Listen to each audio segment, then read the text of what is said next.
Hey guys, welcome back again to another video from the Apex Academy of Mathematics, where learning the language of the universe begins here.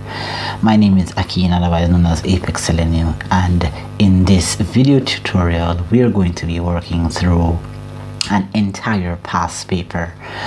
Specifically we're going to be focusing on the January 2019 paper.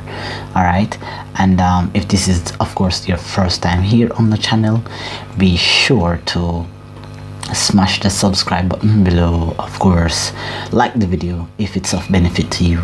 Of course, share it out to your friends and families. For those who are doing any level of math, whether it be CSEC or it be university level, we are here to make learning math easier for everyone. And of course, you're free to leave a comment and make requests of videos that you would like to see on this channel.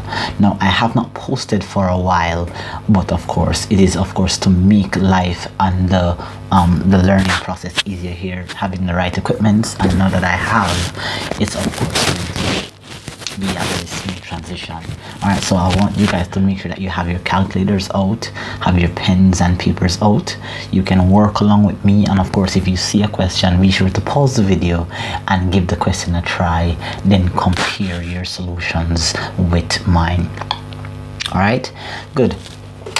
Feel free to also contact me on my Instagram if you need additional services. So you can definitely contact me at Apex Academy of Mathematics on Instagram, or you can contact me on Facebook at Akin Math Peer to Wiz, even on Messenger. All right, so without further ado, we're going to jump into the lesson. All right, so as you can see here on the screen is the Caribbean Examination Council for CXC January 2019 paper. I'm just starting off with this paper, but there's going to be a lot more content that are being posted out there. So this is basically what the front of the exam paper looks like. You fill out the information and stuff like that, and then we're going to proceed into looking at the formulas that are presented to you on the exam paper. Now, this is the part of the paper that a lot of persons, they see it but they do not necessarily use it, and of course it can be very useful. So where I can and where it's applicable, I will swing back across to this page here so that you can see the usefulness of the formulas presented here. Okay, all right, so let's get into it. So we're going to be starting off now. I do have some videos that are coming out that speaks about strategical ways of doing the exam, but for now we're just going to be going timely through the paper and working through questions 1 through to questions 10. We all know that the exam is set up with 10 questions. All 10 questions are compulsory since past 4 or 3 to 4 years it has been compulsory. So let's get into it without further ado. Question 1, 2 and 3 are usually the easiest, but let's not take anything for granted. We are going to actually focus on looking at different ways of looking at the question. All right, so here we go. Section 1, answer all questions, all workings must be clearly shown. All right, so our first question here says that we should evaluate 3.8 multiplied by 10 squared plus 1.7 multiplied by 10 cubed. All right, and these are just my ways of looking at the question. Of course, there may be other alternative ways and easier ways. So if you do have another way that you think that the questions can be worked, feel free to leave a comment in the comment section. All right, so let's get into it. So 3.8 multiplied by 10 squared plus 1.7 multiplied by 10 cube. My thought process here, just looking at this question here, is to actually convert the 10 squared here to a whole number. So we're gonna have basically 3. Okay, let's take out our pens here. Okay, so we're gonna have 3.8 multiplied by, now 10 squared implies that that is 10 multiplied by 10. All right, so that's 10 multiplied by 10 on our calculator. That gives us 1,000. That gives us 100. Okay, so I can put that in a bracket here to suggest that I'm working out the first part. I'm going to put a plus between this here, and I'm going to have 1.7. Okay, so I'm having a bit of freezing here. Okay, here we go. All right, hold on just a second, guys. Freeze, and here we go. So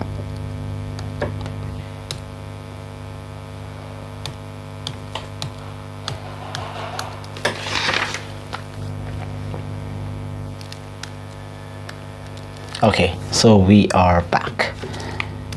All right, so here we go. We're going to have all right, here we go. So this is 1.7 multiplied by 10 cube, also means 10 times 10 times 10, so that will give definitely 1,000, and then have that in the bracket there. Next thing, now we are going to multiply the 3.8 times 100. Now you're free to use your calculator here, but throughout the process I will not be using my calculator unless it's absolutely necessary. So for this here, I know that if I multiply 3.8 by 100, I'm sorry, then we're just going to move the point 2 places. So this is going to move the point here. We're going to move the point 1 place here and 2 place here, empty space here, so we add a 0, so this will give us 380. All right, you're free, of course you're free to use the calculator if necessary. Now we have 1.7 multiplied by 1,000, so I know that 1.7, I'm going to move the decimal point 3 places, so that's 1, 2, 3, so there are 2 empty spaces here, so I'm going to add 2 zeros, so that will give me 1,700. All right, so now we have to add these two numbers here. We should get a total here of 2,080. Okay, so that's the value when we work it out. But let's pay like a bit more attention to the instructions here. It says give your answer in standard form. So let's be reminded, of course I'm not just working through the past papers to give you the answer. I'm trying to create lessons as I go along, so reminders of stuff that you need to take note of. So remember that standard form, a number is said to be in standard form if it's of course written in the form a multiplied by 10 raised to the power of n, where the value of a has to be a number that is greater than or equal to 1, but at the same time it has to be less than 10. Okay, so at the moment here we have a number that is in the 2080, so the point is at the end here. We need to move that point to as far as we can so that this number can be between 1 and 10. Okay, so we're going to move the point 1 place back, 2 places back, 3 places back. So that's going to give us 2.080. Now standard formation is multiplied by 10, and then we should raise it to a power, but we need to know whether the power is negative or the power is positive. All right, so now we're going to see here that since we move our point 3 places to our left, the power is going to be positive. Okay, there is a link in the description below to check out the videos on how to write a number in standard form, scientific notation, or decimal places. All right, so do check that out when you have the time to confirm what I've done here. Okay, so that gives us 2 marks on the dot. Let's proceed into working out part 2 of question 1. So what we have here are fractions. So let's read the instruction carefully. Here it says give your answer as a fraction in its lowest term. So here we have a 2-part fraction. There is something to work out at the top, and there is apparently something to be simplified at the bottom. Okay, so what I like to do when I see questions like this, I like to create parts in my questions. I like to say, okay, so this is part A, yes, and of course down here is part B. Right, so I'm gonna work out the part A section to see what that works out to be. So in part A, I'm asked to multiply 2 improper fractions. So that's quite simple. That's a half multiplied by 3/5. So there isn't anything that I can cancel out, so I'm just gonna say 1 multiplied by 3 gives me 3, and 2 multiplied by 5 gives me 10. So that gives me the answer for part A. Now in part B, there is nothing to evaluate, but there is something to simplify. It's always encouraged that if you have a mixed fraction, then your ultimate goal here is to, of course, make sure that let me see here. Okay, good. So our ultimate goal here is to make sure that our mixed fraction is in its improper form. So we're going to say 2 multiplied by 3 is 6, and 1 gives us 7, and we rewrite that over the denominator, which is 2. So that's the simplified form for part B. All right, so let's put a circle around that. Now we're going to take the answer for part A and this division bar here, so we should divide the answer that we got in part B. So that's going to be 3 over 10 divided by, of course, 7 over 2. Okay, so with division now we are expected to say we're going to flip or invert the last fraction. So this is going to be 3 over 10. Change the division sign to multiplication and turn this upside down, so that's 2 over 7. Right, now what we do next is just look for stuff that can be cancelled out. Now 3 cannot go into 7, but 2 is divisible into 10, or 10 is divisible by 2, so we cancel out here. 2 into itself 1 times, 2 into 10 5, and then our final answer works out to be 3 multiplied by 1 is 3, and 5 multiplied by 7 is 35. So this gives us our final answer, so we can pick up our 2 marks. All right, so first 2 questions was not that difficult at all. Hope you guys are following so far. So let's proceed into going on to part B and C of question 1. So we are asked here to express the number 6 as a binary. All right, so there are some knowledge that's needed here. We need to know what is meant by the terminology binary number. Now the prefix bi means 2, and binary numbers are of course the code numbers that the computer understands, which is of course 0 and 1. Okay, so there's only 2 digits, binary. Okay, remember that there are 10 digits in our number system, and our digits starts from 0 and it ends at 9. Every number thereafter is a combination of the first 10. Okay, so with binary now, in order for us to do that, we're going to have to of course draw a vertical bar here, and we are of course going to say put the 6, the number that we're trying to convert to binary, on the right, and it's binary, so we're going to be dividing it by 2.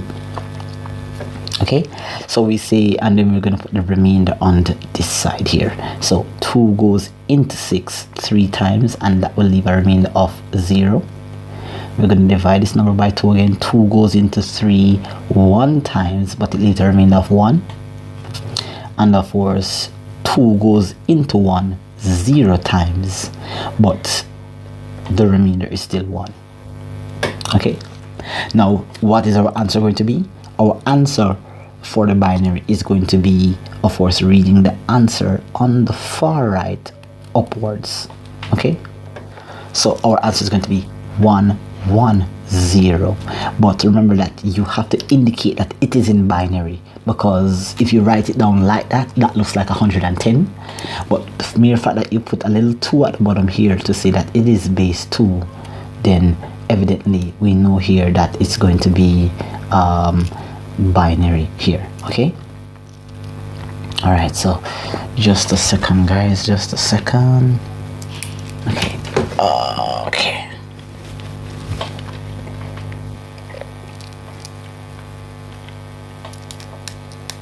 Okay, so there we go. So we're going to put a little base 2 right here. Okay, that's for our answer.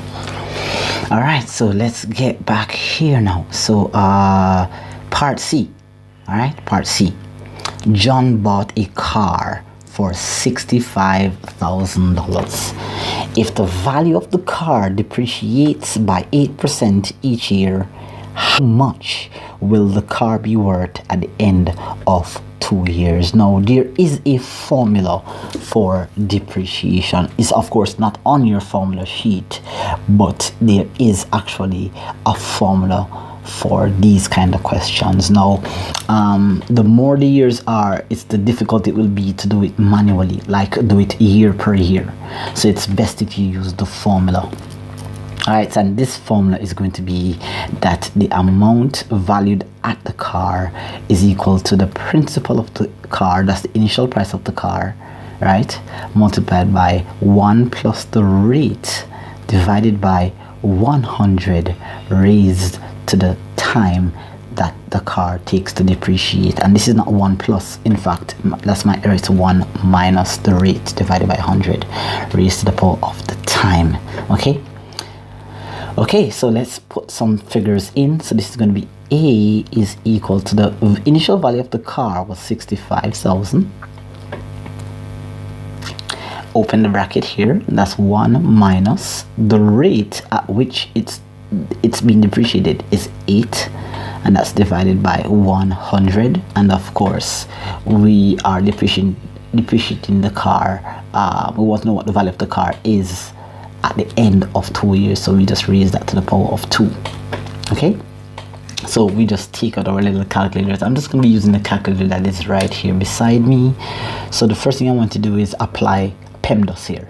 I want to do what is in the bracket first, and of course I'm going to divide. So I'm just going to say here 8 divided by 100, and that will give me 0.08. And of course I'm just going to simply do it at the same time 1 minus 0.08. So what that gives me inside the bracket here is that A is equal to 65,000 open bracket 0.92 raised to the power of 2, or we can say squared. Okay, so how did I get the 0.92? I divided the 8 by 100, then I took that result away from 1, and I will get 0.92. Alright, now I'm just going to square that value now. So I'm just going to raise that at the same time to the power of 2, and I should get 0. Okay, so let's write it down here. A is equal to 65,000 open bracket. When I square that number, I should get 0.8464. And now finally just multiplying that number by 65,000, it should give me a value here that's equal to 55,016.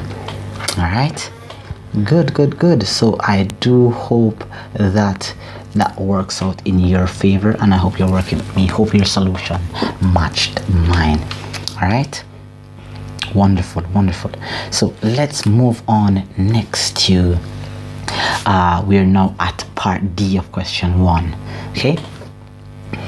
All right, now when we look at questions that involve tables, I do often encourage the students to make sure that you understand the table clearly.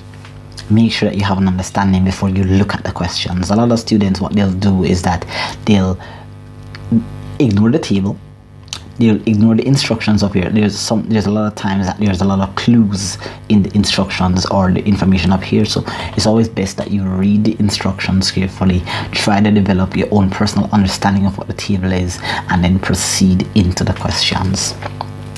All right, so let's go through my thought process. I need to remind you also, guys, that this is an uncut version. This is you and I working through the paper in almost like a live setting, and you're seeing my thought process. All right, of course I did look through the paper before creating the video, just to make sure that there are any hindrances in my explanation, but technically I'm going through the thought process with you. Okay, so let's get into it. The table below shows the results obtained by a student in her CSEC mathematics examination. The maximum mark for each paper is given in the third column of the table. All right, so the student basically is doing paper 1, paper 2, and paper 3 of the CSEC math examination. Now, this column here, based on what I'm reading, is the percentage that the student got for doing paper 1. Okay, and this section over here represents the maximum marks that a student can get for that particular paper. So this is 55%, this is 60%, this is 80%. This over here is a maximum of 30 marks, so they can't get any higher. A maximum of 50, same thing here, and a maximum of 20. All right, and basically this total here represents the maximum marks for the examination. Now what you're seeing here is that you are to determine as a percentage the student's final mark for the examination, for the entire maths examination. So our job, based on my understanding here, is to find out how many marks did the student get out of 30. How many marks did the student get out of 50? How many marks did the student get out of 20? And then we should sum the total and write it as a percentage. So how much mark is it worth? 2? I think it's worth a little bit more, but it is what it is. So let's get into it. So for paper 1, let's make it a bit detailed here. So for paper 1, the student would have gotten 55%, so that would have been 55 over 100 multiplied by the maximum marks, which is 30. That will give us a result. We're going to work on that in a moment. For paper 2, the student would have gotten 60%, so that's 60 over 100 multiplied by the maximum marks, which is 50. And of course, paper 3, the student would have gotten 80%, so that's 80 out of 100 multiplied by the maximum mark, which is 20. All right, so let's work on those two here. So for paper 1, it's 55 divided by 100 multiplied by the maximum mark, which is 30, and that should give us 16.5 marks. They got 16.5 or 16 and a half marks out of 30. All right, for the next one, that's going to be 60 divided by 100, and then we're going to multiply that result by 50, so that's going to give us 30 marks.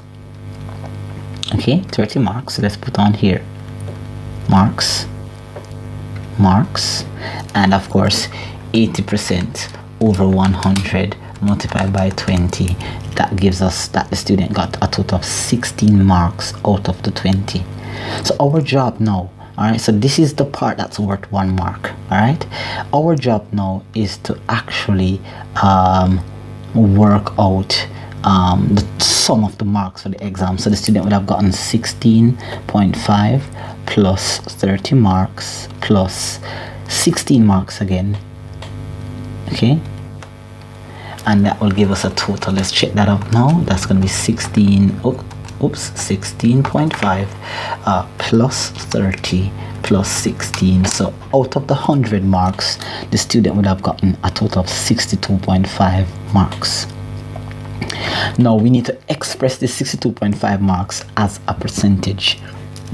So this would have simply been 62.5 divided by 100 multiplied by 100, and that's clearly going to be 62.5%, right? And that's the total marks that the student got for the examination that they did, paper 1, 2, and 3, right? I do believe that this working out do deserve a little bit more marks than 2, but that's just in my own personal opinion. It does not matter at this point. This is the requirement for that question. All right guys, so I hope you're following along. Of course, if you're having any concerns, please, you can rewind the video and look back at the solutions. All right, so let's get into, we're now at question 2. That took me 24 minutes, but of course this is the teaching aspect. If I was doing it by myself, this would have actually taken me 5 or 10 minutes. But the more of these questions that you do, guys, it's the easier it will get for you. So I do hope that you are enjoying the content so far and you're working along with me and your solution is matching mine. Any mistakes that you make, of course, feel free to try to work the questions by yourself before I actually work it out. All right, good. So question 2a, make x the subject of the formula. All right, so make x the subject of the formula. So at the moment looking at this question, y is our subject. Y is actually the subject, and we want to make x the subject. Now I don't want to mention the most ridiculous ways that students can do this question. A lot of students I see will take the x and put it where the y is and put the y where the x is. That's not correct. Okay, there has to be a mathematical approach to this.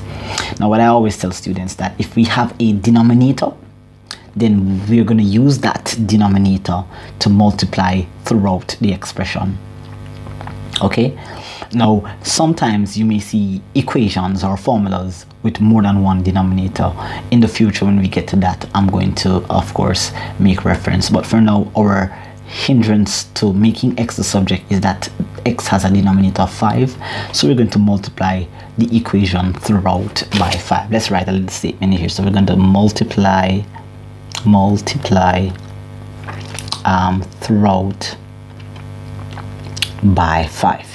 So we're going to multiply the y by 5, so that's going to be 5 multiplied by y, and we're going to multiply the x over 5 by 5, so that's x over 5 multiplied by 5, and of course we're going to multiply the 3p by 5. Okay, all right, so 5 times y is 5y, and 5 cancels 5 here, so we're left with x, and of course 3p times 5 is 15p.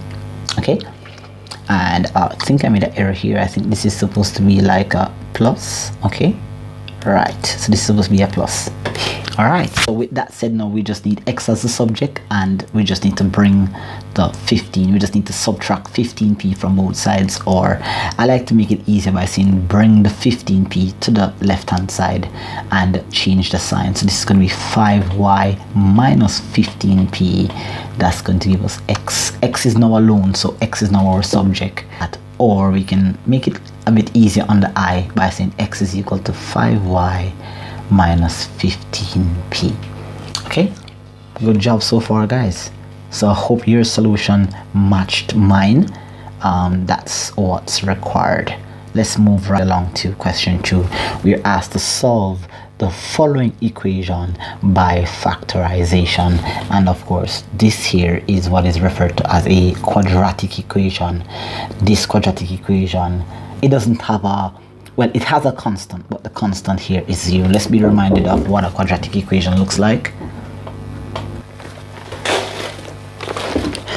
All right, so let's be reminded of what a quadratic equation is like. It is, of course, in the formation of ax squared plus bx plus c, and that's now equal to 0. So we can see here that we have our ax squared, that's represented by 2x squared. We have our bx, that's represented by 9x. And we don't have a c. Well, there is, but we're just going to simply say that the c is 0, and of course it's equal to 0. So we now confirm that this equation is actually a quadratic equation. So we are asked to do this by factorization. We are looking for a common factor. The factor could be just a number, it could be just a letter, or it could be a combination of the number and the letter, or the number, we could say the variable. Okay, so in this case there isn't a common factor between 2 and 9, but there is a common factor between x squared and x, and that factor is going to be x here. Okay, now removing x or factorizing x, we're now going to use that x to divide throughout the expression. So x divides into 2x squared. Let's just make it easier on the I. 2x squared divided by x. This x cancels one of this x, leaves with x here. So x into 2x squared goes 2x times. And x divides into 9x, leaves us with 9, and that's now equal to 0. Now we have x multiplied by 2x minus 9 is equal to 0. We have to do the OR technique here. So we're going to say either x is equal to 0, which is one of our solutions already, or 2x minus 9 is equal to 0, and we're going to have to solve this equation right here. Okay, so we have one solution already, that x is equal to 0, or we're going to bring the 9 on this side, or add 9 to both sides, so that's 2x is equal to positive 9. And if we divide both sides by 2, we should get that x here is equal to 9 over 2. Alright, and that's basically how we would proceed into working out that question. So I hope you guys are working with me. I hope you guys are learning as we go along. Let's move right along here to part B. Alright, so a farmer wishes to enclose a rectangular plot with a wire fence. The width of the plot is 3 meters less than its length, L. Given that the area enclosed by the fence is 378 square meters, show that L squared minus 3L minus 378 is equal to 0. Now this will come off like an appearing, appearing as a difficult question, but if we draw a picture to match what is being said in the information, then we should not have much of a problem. So let's look at what the farmer is doing here. The farmer wishes to enclose a rectangular plot. So let's draw a rectangle, and this is going to represent our plot. Okay, and the farmer says that here that the width of the plot, the width, where is our width? This is our width. At the side here is the width. Along here is the length. Okay, so he's saying the information here is saying that the width of the plot is 3 meters less than its length L. So it's saying to us here that the length of the plot here is L, but the width is 3 meters less, so it is the length minus 3. All right, and pretty much that's it. So the length of the plot is L, and the width is 3 meters less. If it was 3 meters more, it would be L plus 3. If it's 3 times the length, then it would be 3L, therefore, and so on. All right, but for now, this is what we're looking at. So it says here that we are given the area of the enclosed fence is 378. We are to show that this is what it's going to work out to. So what is the area of a rectangle? An area of a rectangle is length times width. So the length in this case is that the length here is L, and the width here is L minus 3. I use a bracket because this is a binomial expression. So L, open bracket, L minus 3. And they said that the area here, given that the area enclosed by the fence is 378, so I know that A is 378. So I'm looking at saying that 378 is equal to L, open bracket, L minus 3. So we can say that L times L is L squared. L multiplied by 3 is 3L, and that again is equal to 378. So if we were to organize this into a quadratic expression, we're going to find that L squared minus 3L, and we're going to subtract 378 from both sides, or bring the 378 over and change the sign. We're going to have minus 378, and then that is equal to 0. Okay, and that's where we have shown what they are asking for. We have now shown that the area is equal to L squared minus 3L minus 78 equal 0. Okay, so I hope that was helpful for you. Let's move right along. Please remember, guys, that if you see the questions, feel free to pause and attempt, and then watch the video and compare your solutions with mine to see if you're on the right track, and make notes of your errors. Okay, so we have here part C. The force F applied to an object is directly proportional to the extension E produced by that object. Represent this information as an equation in terms of F, E, and an appropriate constant K. All right, so this is a variation question. All right, now the question is designed in what I would call a physics type structured question. This is the kind of question that a physics paper would come across like. Okay, so I won't tell you to ignore how it's written, because I do not want you to not try to understand what is meant by the force applied to an object is directly proportional to its extension. It is just a case where you need to be familiar with the two types of variation, which I'm going to be writing here. So types of variation. This is not something that you write on your exam paper. This is for teaching purposes. Okay, so we have the direct variation, which most often you're going to find a lot of teachers, instructors telling you that the direct variation formula implies that y is equal to k8. And of course we have the indirect or the inverse variation. I'm going to stick with indirect variation. Implies that y is equal to k over x. They often use y and x as the independent and dependent variable, and we use k as the constant of variation, which is no different here. They have asked us for a appropriate constant k. All right, so these are the two variation formulas that we often use. Now in this case they have changed the structure of the question, and they're talking about the force and the extension. So the force is represented by y, and the extension and the extension E is represented by x.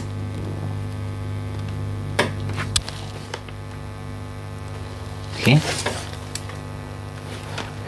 so the force is represented by y, and it's also represented by E is represented by the extension E is represented by x.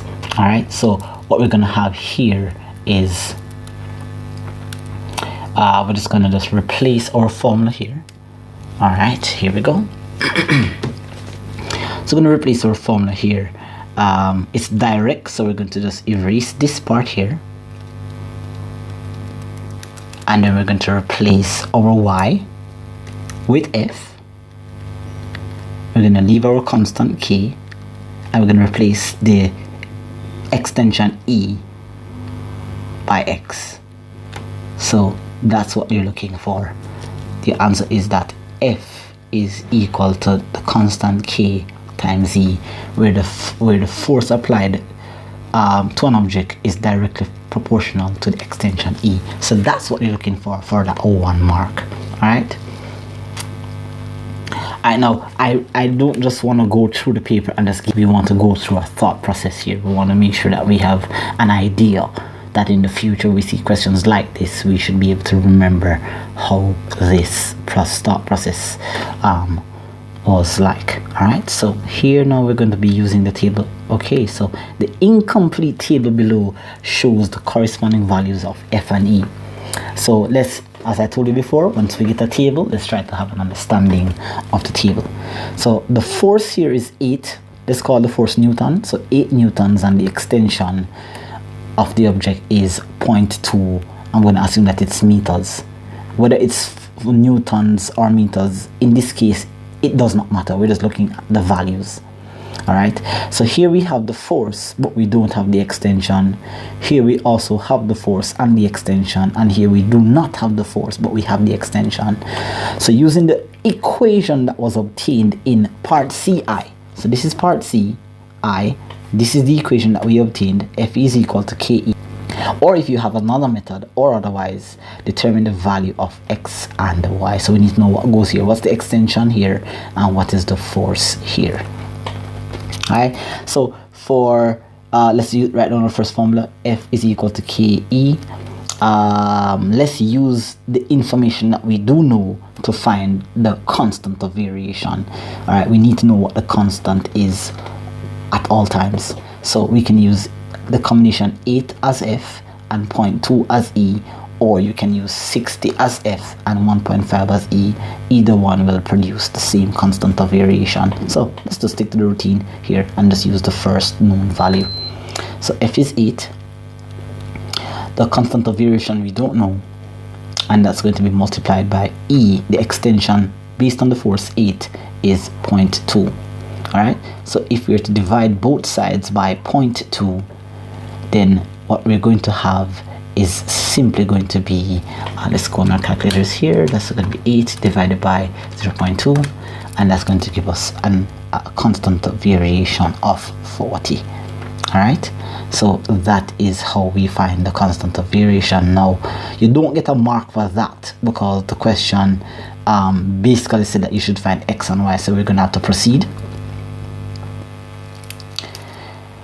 So now what we have here is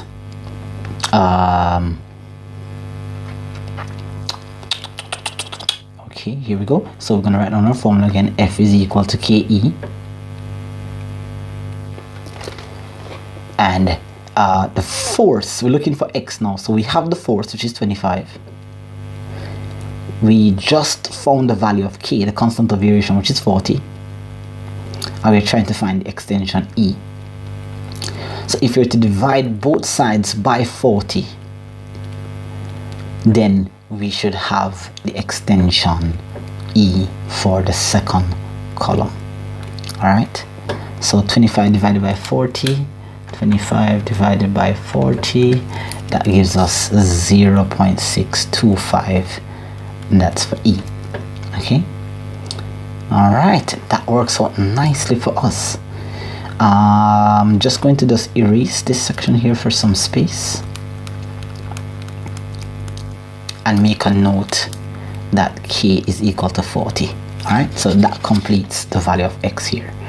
So the extension E, I need to change this E to x.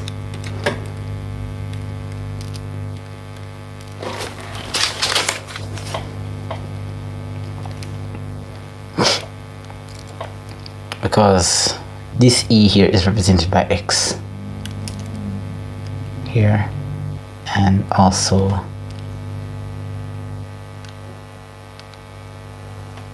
very good. So put the x here, put the x here, that's it. All right, so let's go back again now, and we're going to write our formula. F is equal to KE. That's the natural formula. In this case now, for over here, we don't have f, so f is represented by y in this case. Constant of variation, we made a note over here that it's 40 right here, and the extension is 3.2, so that's 40 multiplied by 3.2. all right, so we're going to calculate here, and 40 multiplied by 3.2 is equal to 120. So the force is 128 128. Well, in this case we could say that the force is Newton. Okay, and that works out nicely for us. All right, now this will be a very lengthy video, so make sure that you take the time out. If you're going to be watching this video, you want to watch it in its entirety. All right, you can watch it half and half, or watch it when you know that you have enough time on your hands and this is a study session. Okay, so don't be watching this video in a rush setting. All right, so construction now I must tell you from now that I do not have the online resources as yet to be doing the detailed construction for you, but I'm going to be guiding you through what needs to be done to complete this question here. So it says here, using a ruler, a pencil, and a pair of compasses, construct the right angled triangle ABC such that AB is 5, the angle ABC is 90, and angle BAC is 60. All right, so let's first have an idea of what so we know that the ruler, of course, looks like that, and the pencil, well, we know what a pencil looks like, and the compass that you're talking about, a pair of compasses, of course, you have the divider, those are the one with the 2 points, and then you have this one here, the one with the pencil, and the point on the little pointing thing here. So this is the divider, this is the compass. Okay, so we're asked to do a right angle triangle. All right, so we need to determine, this says that ABC is 90. We know that when the angle is named with 3 letters, then the angle is located at B. So let's make a sketch of what our diagram should look like. B is going to be here, A obviously is going to be here, and C is obviously going to be here. Okay, because this is A, BC. So here so it's going to be 90, and BAC, this angle is going to be 60. Alright, you could do it the other way around. You could draw it like this and call this B, call this A, call this C, and call this A, but this angle over here would be 60, this angle here would be 90, and so forth. Alright, so we have an idea of what our diagram should look like. Let's get into it. I'm going to first construct my 90 degrees. So I'm going to draw my diagram looking like this. So I want the line AB here to be, I want AB to be at the base here. So I'm going to use my divider, or just use my ruler, and I will draw a baseline of 5. Okay, so this is 5 centimeter, and I'm going to label it, this is A, that's B. Now I need the 90 degrees to be at the point B. So I'm going to take my compass, I'm going to put the point right here, and I'm going to extend it to a convenient radius. I'm going to make a semicircle here.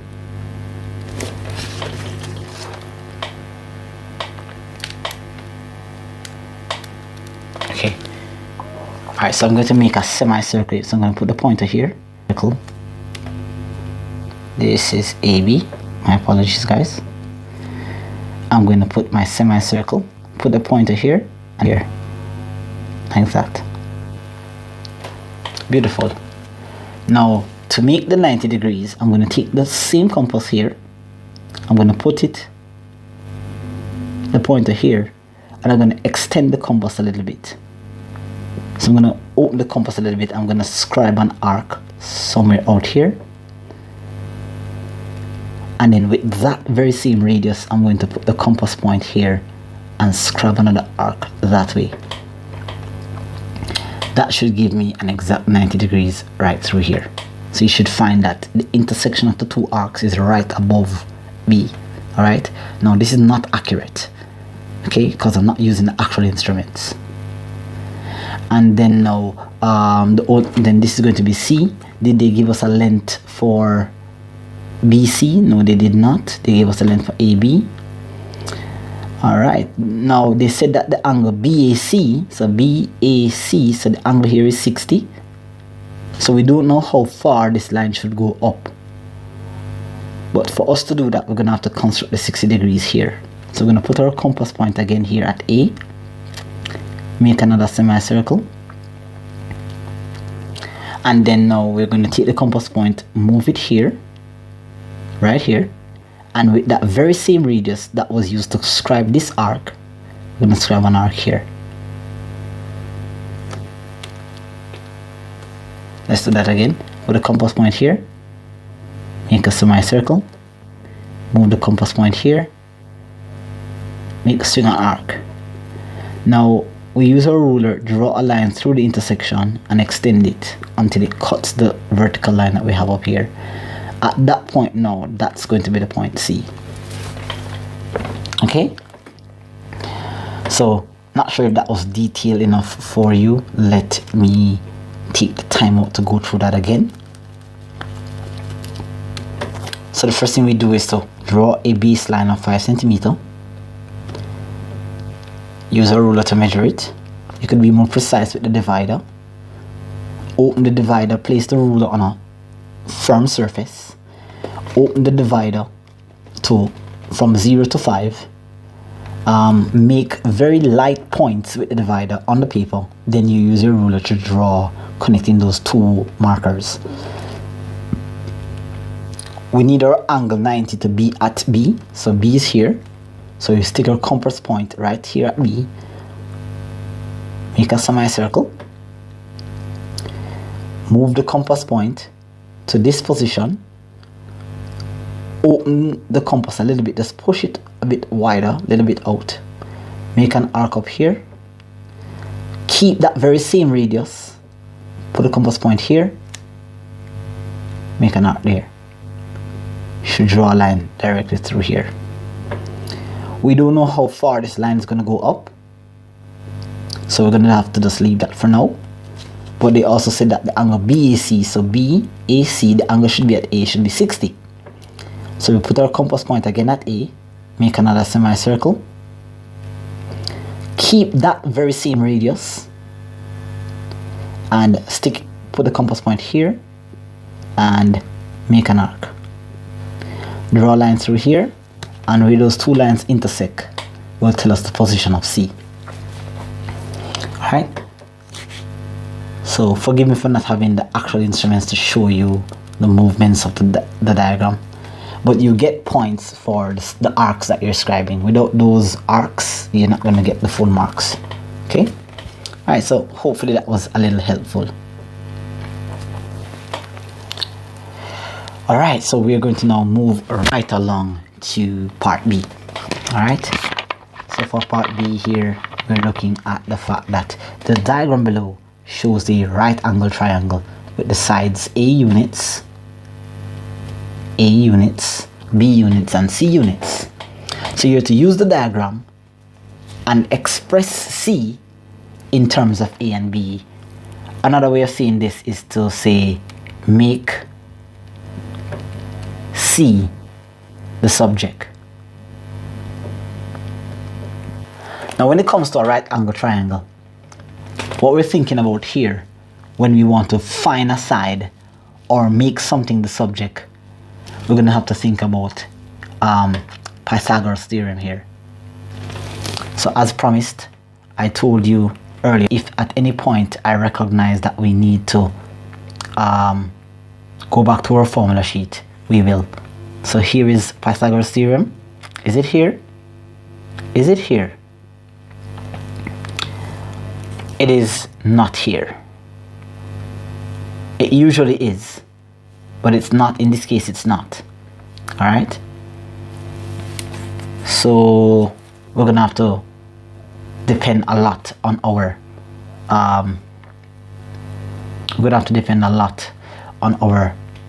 knowledge about right angle triangle. So in this right angle triangle, C is what we call our hypotenuse.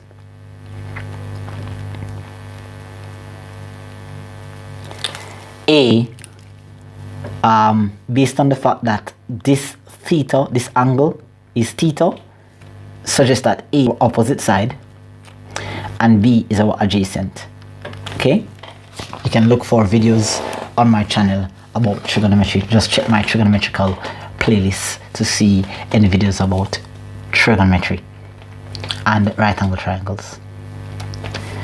So how do we make C the subject? How do we find C? Well, we know that Pythagoras Theorem says that if we square the hypotenuse, then that's going to be equal to the opposite side squared plus the adjacent side squared. So the hypotenuse is represented by C, so that's going to be C squared. And the A and B is represented by the opposite and the adjacent, so that's going to be A squared plus B squared. Now, a lot of students will leave it right here, but they say that they want C as a subject, they don't want C squared. So therefore, to find C, we're going to have to take the square root of both sides. So we're going to have to say C squared, take the square root, is equal to the square root of A squared plus B squared. So the square root cancels the square on the C, so we now have C as the subject. And then therefore that's equal to the square root of A squared plus B squared. You cannot get the mark unless you have that square root over the A squared plus B squared.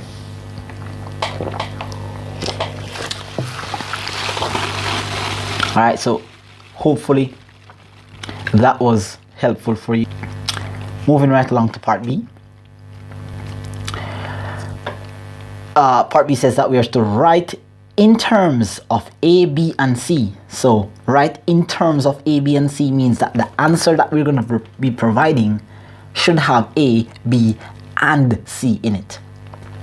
And we want an expression for sine theta plus cos theta.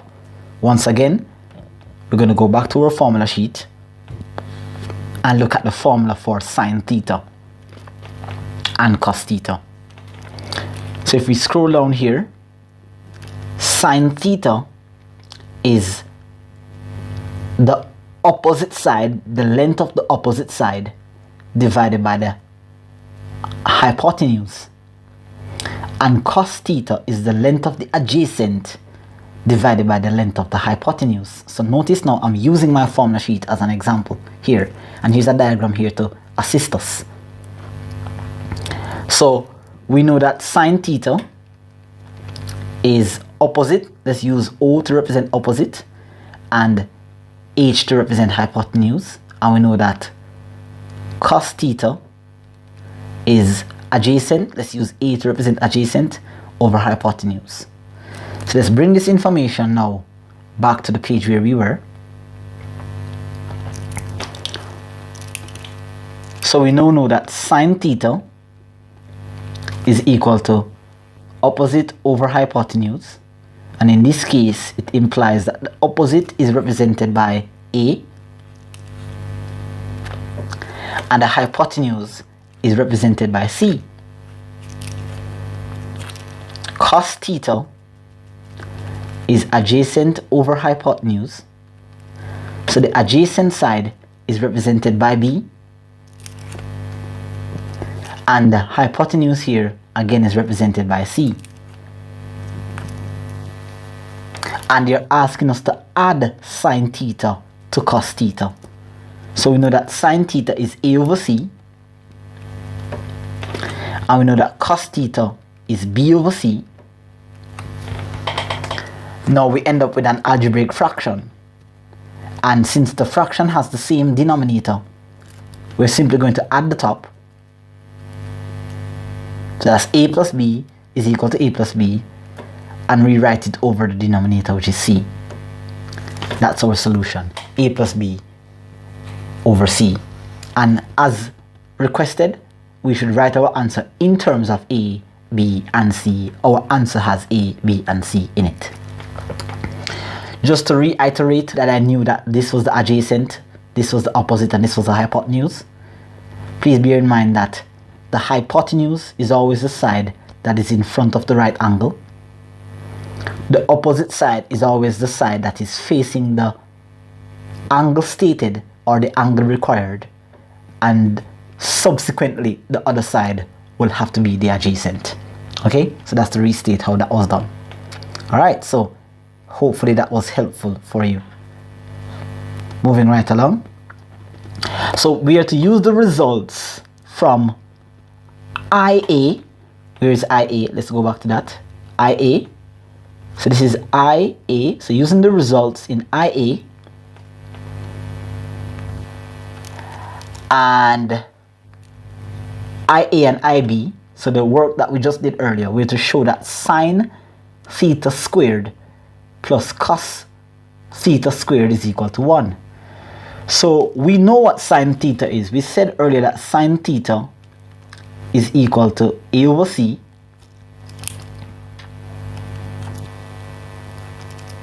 and we said that cos theta is equal to, let's go back again, let's check it. Cos theta, so sine theta is A over C, here we have it, and cos theta is B over C.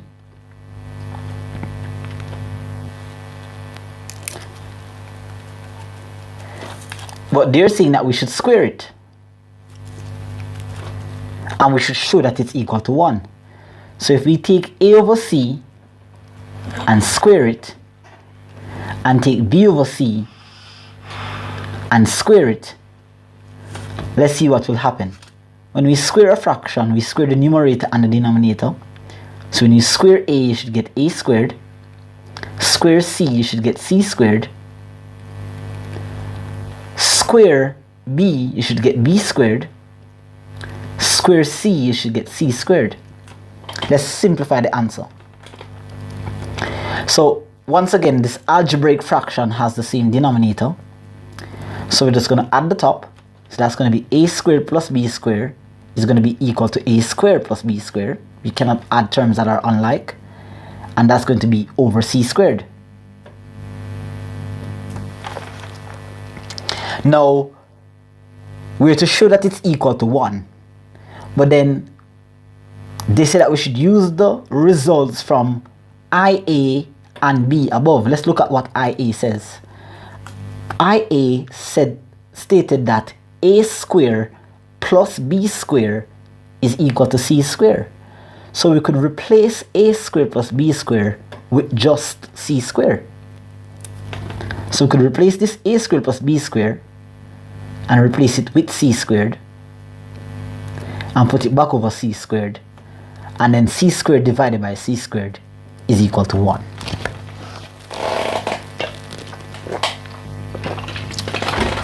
So that is how you have to be able to use the information given to you. Now with a question like this, you're unable to get part 2 correct if you do not do part 1A and part 1B.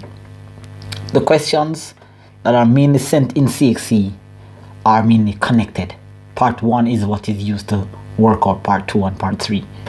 Alright, so make sure that you have an understanding of that working out.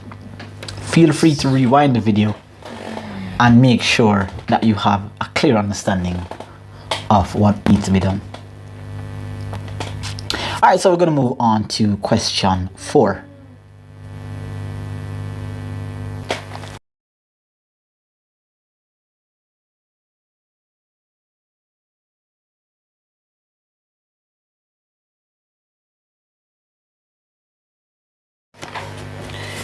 Alright guys, so we're going to pick up on question 4 here. So it says here that we're given the function h of x equal to 2x plus 3 divided by 5 minus x. We're to determine part 1, the value of x for which the function is undefined. Alright, so let's get a bit of knowledge now on what is meant by an undefined function.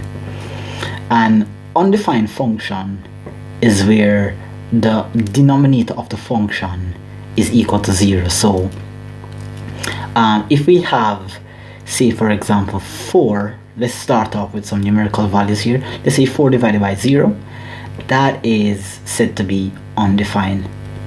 And the reason why it's undefined is simply because the denominator is 0. So for a function to be undefined, whatever the function is, whether it be algebraic function or it be a numerical function, then the denominator will be equal to 0. So in this example here, our denominator is 5 minus x. So we have to know what is the value of x that's supposed to be here in order for this to become 0. And by just looking at it, you can see clearly that it's 5. But you want to work this out, because in future you might see expressions that are a little bit more complicated than this one. So we're going to simply say 5. We're going to simply here say 5 minus x is equal to 0. And now we just need to make x the subject of the formula. So we're going to bring x to this side over here, or add x to both sides. And so 5 is equal to x. So therefore, the value of x for what makes the function undefined, that's going to be equal to 5. Okay?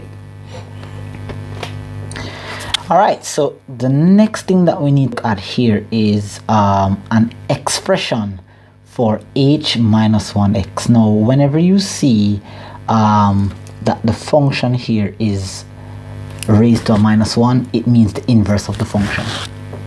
So h minus 1x means inverse. And so we need to know what are the 3 steps to finding the inverse. So I'm going to write them over here.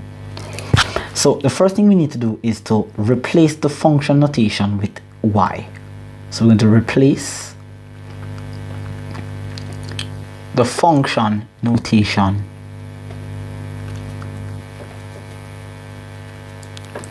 with y. What a lot of teachers will say is that they should make y, they often said let y equal the subject, or let y equal the function, or make y be the subject of the function. Different ways of seeing it. For me, I'm just going to say replace the function notation with y. So I'm going to have, first of all here, that y is equal to 2x plus 3 over 5 minus x. The next step here is to interchange x with y. So we're going to replace all the y's with x and all the x's with y. So there's only one y here. We're going to replace it with x, and then we're going to replace all the x's. So that's going to be 2x, that's going to be 2y plus 3, and that is 5 minus x. It becomes 5 minus y.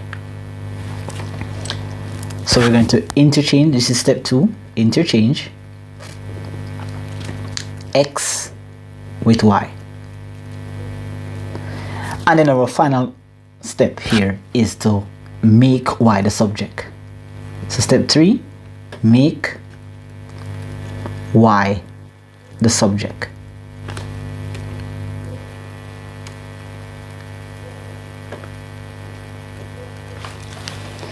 So to make y the subject, we need to remove 5 minus y from the denominator.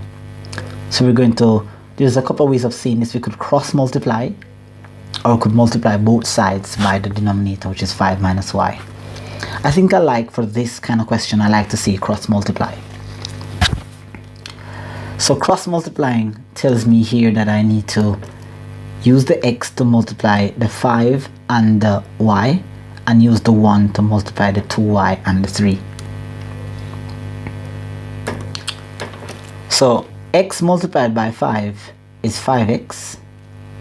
X multiplied by negative y is negative xy. And then that is now equal to 1 multiplied by 2y is 2y. And 1 multiplied by 3 is 3. We're still in the process of making y the subject. So there's a y over here, and there's a y over here. We need to get them on one side.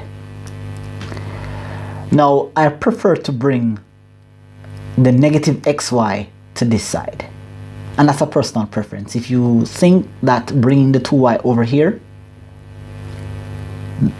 is easier for you, no problem. But with personal experience, I'd encourage you to bring the xy to this side, so that we can have our subject being positive. So I'm going to leave the 5x over here, and I'm now just going to bring this positive 3 over here. I'm going to subtract 3 from both sides, and I'm going to leave the 2y over there and add xy to both sides, or bring the xy over and change the sign. Now I need y as a subject, so I need to factor out the y. So when I factor out the y, I'm going to have 2 plus x, because y divided by xy, sorry, y into xy leaves x, and y into 2y leaves 2. And that's equal to 5x plus 3. Now what is left now is simply just to divide both sides by what is in front of y. And what is in front of y is 2 plus x. So we're going to have our final answer being equal to 5x plus 3 over 2 plus x, and that's equal to y. And that is our inverse. We need to make a conclusion here that h inverse x is equal to 5x plus 3 over 2 plus x. All right, and that's our final answer. I'd love for you to make this conclusion here, because all these procedures that we did here were the steps that we had to follow to get to the inverse. But in the initial stage, what they ask us for is an expression for h inverse x. So we need to conclude by saying h inverse x is equal to whatever we have worked out. Okay, so hopefully that works out in your favor.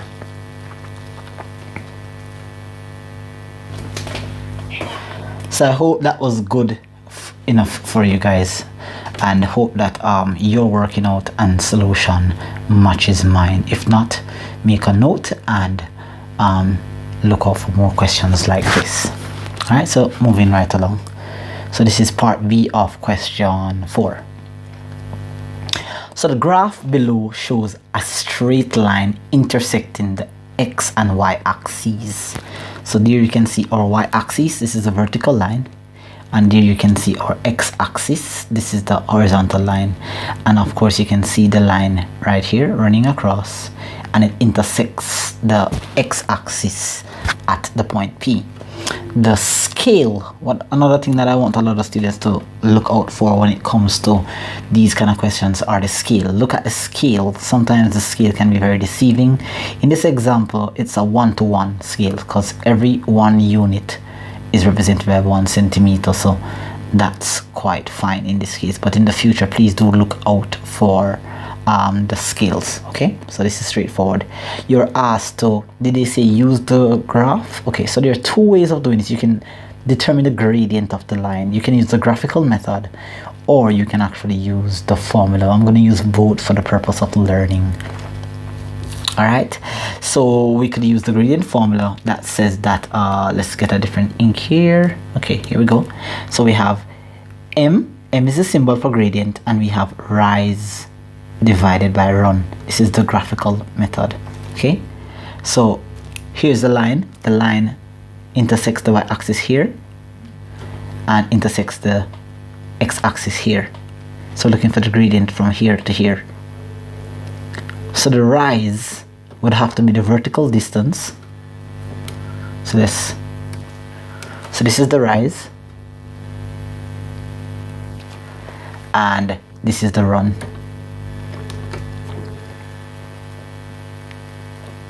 Okay, that's the run. So the rise in this case is going to be negative. Okay, so this is 2, so this is 4, and we're going downwards, so this is negative 4,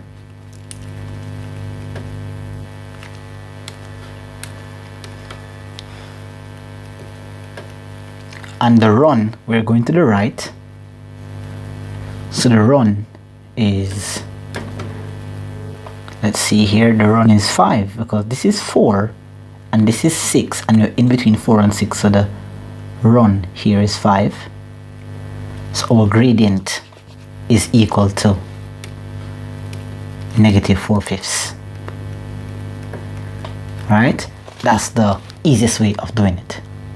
All right, now we could actually use a formula, and the formula for the gradient when we do not have the graph is that m is equal to y2 minus y1 divided by x2 minus x1. The problem with this method and this kind of question is that we're going to have to determine what is your x1 and y1. So I'm going to use this point as my x1, y1, and I'm going to use this point here as my x2, y2. So this position here is going to be 0 on the x and 4 on the y, and this position down here is going to be 5 on the x and 0 on the y. So now I know here what are my x1 and y1 values. y2 is 0, y1 is 4, x2 is 5,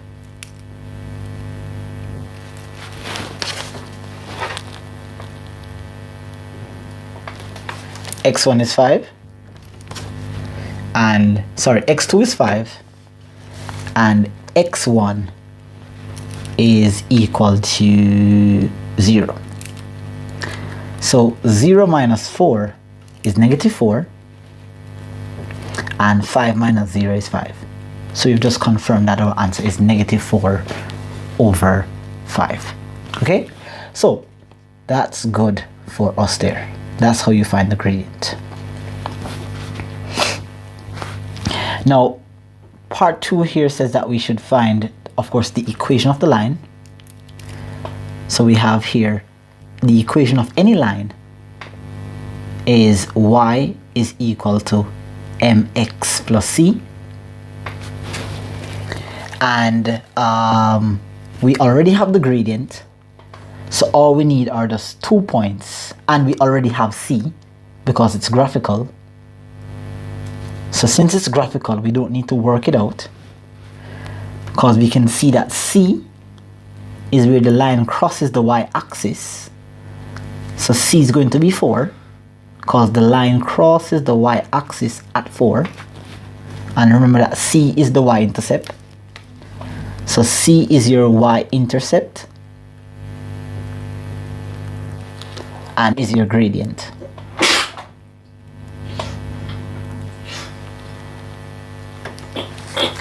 So y is equal to, the gradient is negative 4/5,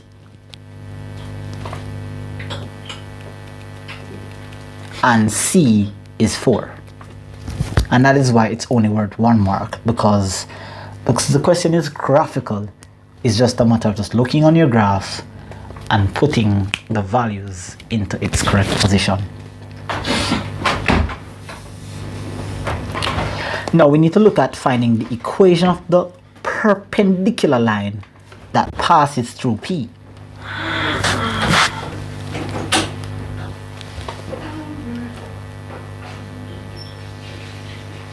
So what is meant by perpendicular line? What is meant by that? Passing through P. So let's go here. Okay, that's it. So let's do a bit of clearance here, just to make the learning process a lot easier. Alright, so just a moment, guys. Okay.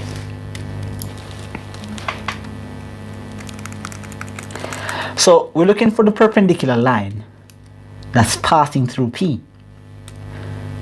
So we're going to use this blue here to indicate. So we're looking for the line. Perpendicular means meet at 90 degrees. So we're looking for the line that's going like this. You here, guys. Wait. Okay. Here we go. Okay, here we go. Here we go. Got it. So we're looking for the line that's doing this.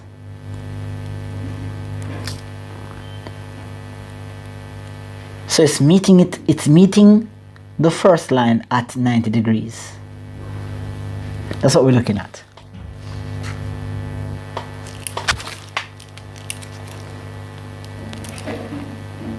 So right here, that's what we're looking at. So we're looking for the equation of the blue line. Now, there's something I need to understand about the perpendicular line. That if two lines are perpendicular, then the product of their gradients is equal to -1. So in order for us to find the equation, we naturally know that the equation of any line is y is equal to mx plus c. We know that much. But the gradient of the first line will not be the same gradient of the second line. So the gradient of the black line is not going to be the gradient of the blue line. So we need to find the gradient of the blue line. But what we know is that let gradient of black line be m1,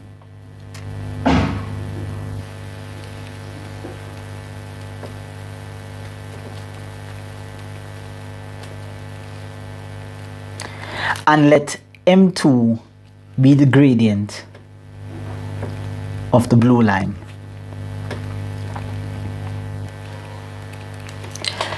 So we know that the product product means to multiply. So we know that if we take M1 and multiply it by M2, the product of two lines, the product of the gradient of two perpendicular lines is equal to -1. And like I said, all of what I'm doing here is not a requirement for the exam. So I'm using the opportunity to teach you as I go along. So M1 multiplied by M2 is equal to -1. We said that the gradient of the black line, M1, so the gradient here, we said that it's -4/5. And we don't know what M2 is because M2 is the gradient of the blue line. That's what we're in search of. But we know that when we multiply that, we should get -1. So if we're to do some transposition here and find M2, we're going to multiply throughout by 5.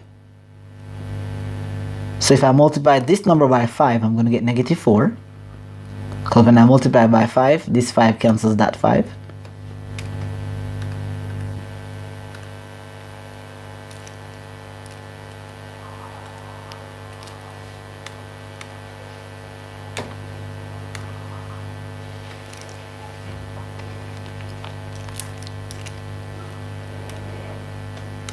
Okay, so that's -4/5. So I'm going to get -4. When I multiply, okay, so this is -4 M2. And when I multiply this by 5, I'm going to get -5. Now if I divide both sides by 4, it's going to work out that M is equal to -5 over -4, and that's equal to 5/4. So I now confirm that the gradient of the blue line is 5/4. Now I could have told you that the gradient of the perpendicular line is the negative reciprocal. So if I know that the gradient of one line is -4/5, all I have to do is to turn the gradient upside down or invert it and change the sign from negative to positive or from positive to negative. I could have told you that from the get-go. But instead, this is a knowledge that you need. So to get the 2 marks, CXC would have loved for you to do this sort of working out here. This shows your reasoning ability. Now, with that said, let's just erase this information here.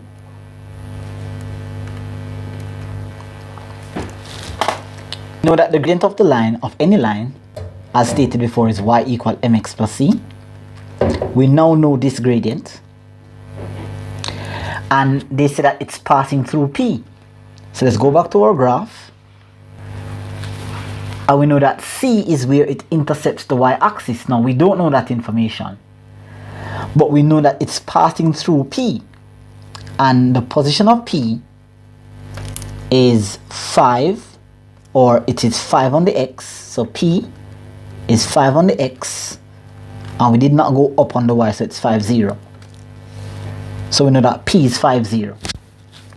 So 5, 0, so since P is 5, 0, then P is going to, 5 is going to be our x and 0 is going to be our y. So we could put that right in the equation here and find the value of C.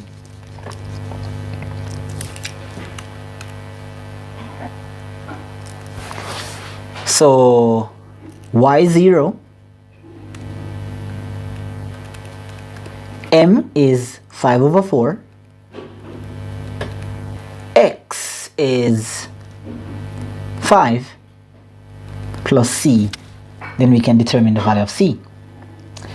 Once again, we're going to look for stuff that can cancel out. There isn't anything at the moment, so we have 0 is equal to 5 times 5 is 25 over 4 plus C.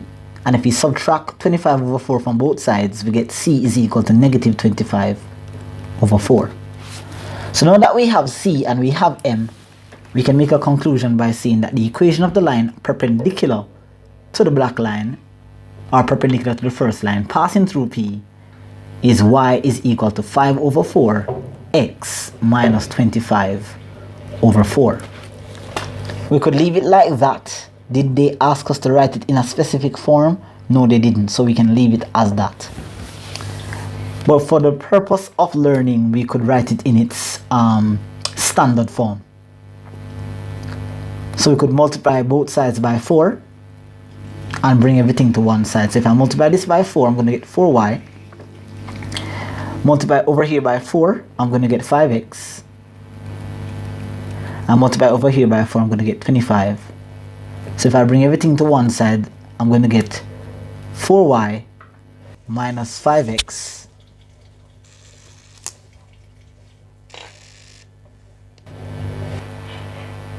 so I'm going to get 4y minus 5x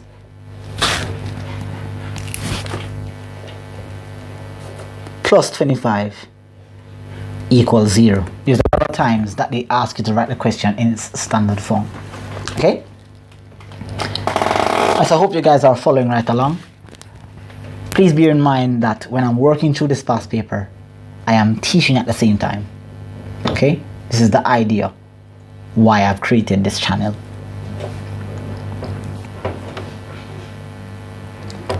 So moving right along, we are at question. We're just a little bit over an hour. So this is good.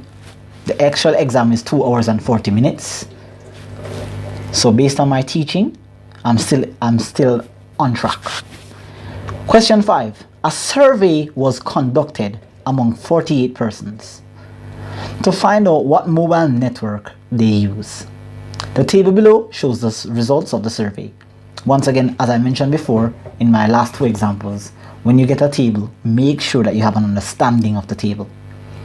So the first row is talking about the different types of network: wiretech, digilec, O-phone, and some other type of network. And the second row is talking about the number of persons that uses these networks. So we have 20 persons using the wiretech network. We have 12 persons using the digilec, 10 persons using the O-phone, and 6 persons using some other network. If this information is to be presented on a pie chart, what is the angle for the sector that represents the O-phone? So O-phone is 10. So if we're to put it on a pie chart, what is the angle for the O-phone? Now, the total angle that forms a circle is 360 degrees. So we know that O-phone is 10 out of the total persons. There are 48 persons in the survey. So the angle for the O-phone would have been the total amount of total amount of O-phone users divided by the total persons in the survey multiplied by the total angle that creates the circle. So if we go on our calculator and we indicate 10 divided by 48 and we multiply that by 360, it should give us an angle of 75 degrees. Alright, so that's the angle for the O-phone. Next, we are using the circle below with the radius shown to represent the information in the table above on a clearly labeled pie chart. So we're going to have to fill out the columns. Now, like I said, I don't have the actual online instruments to show you, but I'm going to demonstrate what needs to be done. So for this one, we're going to need to find the angle for wiretech, the angle for digilec, and the angle for other to complete the pie chart. We can go right ahead and do so. So for wiretech, it's going to be 20 over 48 multiplied by 360. For digilec, it's going to be 12 over 48 multiplied by 360. And of course, for other, it's going to be 6 over 48 multiplied by 360. Those will give us the angle for the remaining networks. Let's proceed. 20 divided by 48 times 360. That's 150 degrees. 12 divided by 48 times 360. That's 90 degrees. And 6 divided by 48 times 360, that gives us 45 degrees. So our first, we don't need to put it in any particular order, but I'm just going to stick with the order. Wire tech works out to be 150 degrees. So I'm going to place my compass. So I'm going to draw an idea of what we're going to be doing. So here's our protractor. I'm sorry, not compass. Here's our protractor. And here's the base of the protractor. Okay, but on the protractor there is a little line right above the actual base of the protractor. We're going to place that line right here and place the protractor in this direction here. And we're going to look on the outside. If I am accurate, I'm going to be looking on the outside. Look on the outside of the protractor around here if the 0 is on the outside or if it's on the inside. If the 0 is on the outside, you use the outside to measure. You're going to go around and measure 150 degrees. So I'm thinking that 150 degrees, here is 90. So 150 degrees. Remember, you're going to place the center of the compass right here. So I'm thinking that 150 degrees is about here somewhere. I don't know, somewhere there. So this would be the sector for is it wire tech? Wire tech, that's correct. So I'm thinking that that's about 150 degrees. We're going to move right along to Digilec. Digilec is 90 degrees. So once again, we're going to place our compass center and the base. Place the base that I've indicated here on this line. Place the center of the compass, not the compass, the protractor, pardon me, right here. Place the compass upwards like that. I keep saying compass, please forgive me, protractor. So once you place it like that, you should be looking for 90 degrees, and I'm assuming that that's going to be somewhere around here. I guess somewhere around there. Okay, so this is going to be for Digilec.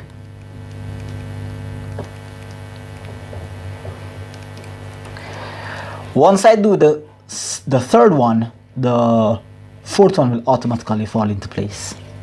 Like I said, you don't have to put it in any order. You can put O4 next, no problem.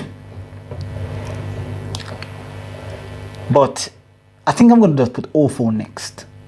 Alright, so 45 degrees. Once again, I'm going to place the center of the protractor right here. Place the base of the protractor, this broken line here, one that's above the actual base of the protractor. Place it here on this line. Place the center right here and look for 45 degrees. So I'm thinking that 45 degrees will be around here somewhere. And this is going to be O4. And automatically, this will automatically form 75 degrees. So this is going to be your sorry, not this is not O4. This is going to be other. And automatically this will be your O4. Okay? So hopefully that little demonstration is able to help you, and that completes our pie chart.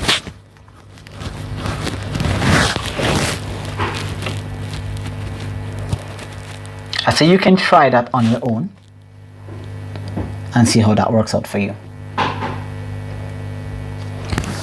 Alright, so part B, the incomplete table below shows the results obtained by 200 boys and 250 girls. Alright, so the incomplete table below shows the results obtained by 200 boys and 250 girls on the Spanish examination. Column 1 is showing us the grades for the exams and the standard deviation. Column 2 is the amount of boys, so we don't know how many boys received grade 1, 2 or 3, and we don't know how many girls got a grade 4 or 5. And we also have the standard deviation So the first question here says that a girl is chosen at random. Determine the probability that she achieves a grade 1. Now, since we don't know, well, we do know in actual case, we know that the amount of girls that got a grade 1 is 62. So that's not going to be a very difficult question. So we're simply going to say that probability, prob, is equal to the number of favorable outcomes divided by the number of possible outcomes. Alright, so the favorable amount of girls is 62. So we have 62 girls that we could choose from at random. And the possible amount of girls is 250. So if you divide that on our calculator, we should get a probability of 0.248. So that's the chance of us picking a girl at random to have a grade 1. Alright, so for part 2, what percentage of the boys who took the exam achieves grade 1 to 3? We don't know how many boys got a grade 1 or a grade 2 or a grade 3. But we know how many boys got a grade 4 and a 5, and we know the total. So we just need to subtract the amount of boys that got a grade 4 and 5 away from the total, and that will give us the amount of boys that got grades 1, 2 and 3 together. So total boys for grades 4 and 5 is 30 plus 8, which is equal to 38. Total amount of boys is 200, so that's 200 minus 38, and this is 162. So this 162 tells me that 162 boys got grades 1, 2 and 3 together. They want the percentage of the boys who took the exams and got grades 1, 2 and 3. So we can say that percentage is what the total amount of boys divided by the possible amount of boys, which is 200, and we are going to multiply that by 100. So 100 goes into 200 twice, and 2 goes into 162 81 times. So that tells us that that is 81% of the boys got grades 1, 2 and 3. And that's a good percentage, because 1, 2 and 3 is a pass. Alright, so that's good for that question. For part 3, considering the standard deviation in the table on page 18, compare the performances of the boys and the girls. It's just 1 mark, so it's just a matter of just telling them your understanding of what standard deviation is. Based on my knowledge, standard deviation tells us the measure of dispersion of the data away from the mean. We don't know what the actual mean is, and we are unable to find it because we have some missing data. But the bigger the standard deviation is, the more spread out the data or the scores is away from the mean. And the smaller the standard deviation is, the closer the data or the scores is towards the mean. So when you look on the table, you can see that the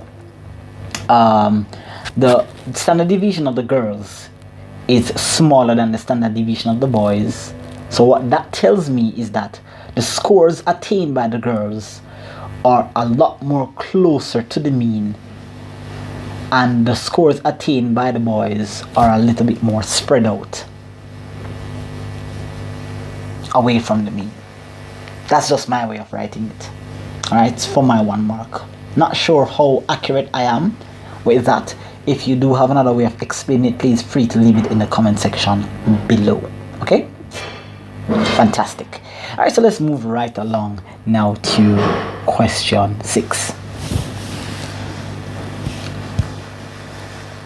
The diagram below, not drawn to scale, shows an open cylinder or open cylindrical container made of metal. So you can see that this grayed out section is the metallic part of the cylinder. It is an open hole inside the cylinder. So this looks like a metal container with an opening. right, with a circular base and a uniform thickness. So it's almost like a perfect cylinder. Not almost, but it's a perfect cylinder with no swerves or curls or anything inside. So clearly you can see that it's of uniform thickness. The length of the container from the top to the outer bottom is 120. So here you see the height of the cylinder is 120. And the inner and outer radii are 14 and 15. So we have a big circle that makes the metal container, and we have a smaller circle that makes the opening. And it's 14 and 15 respectively. You are to use pi as being 22/7. You are to draw a cross-sectional view of the container showing the measurements of the inner and outer radii. So for this question, you're asking to draw your view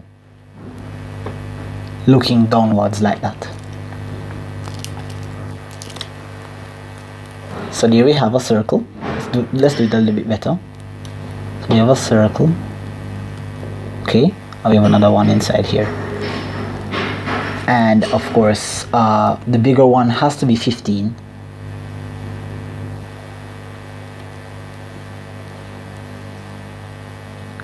And the smaller radius has to be 4.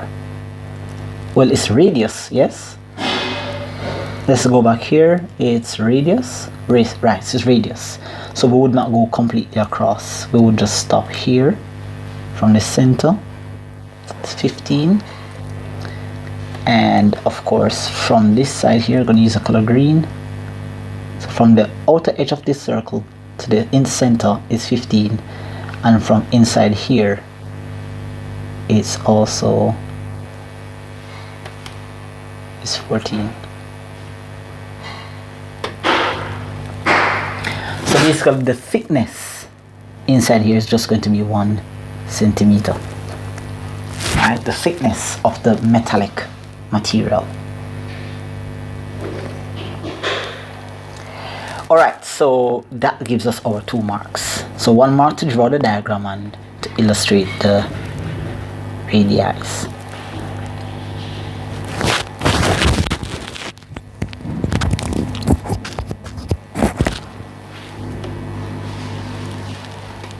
It says show that the capacity of the container is 73,304 cubic centimeters. Capacity is another way of saying a volume. So as promised, every time I get the opportunity to go back to my formula sheet, I will do so. So volume of a prism is V is equal to AH, where A is the area of the cross section and H is the perpendicular height.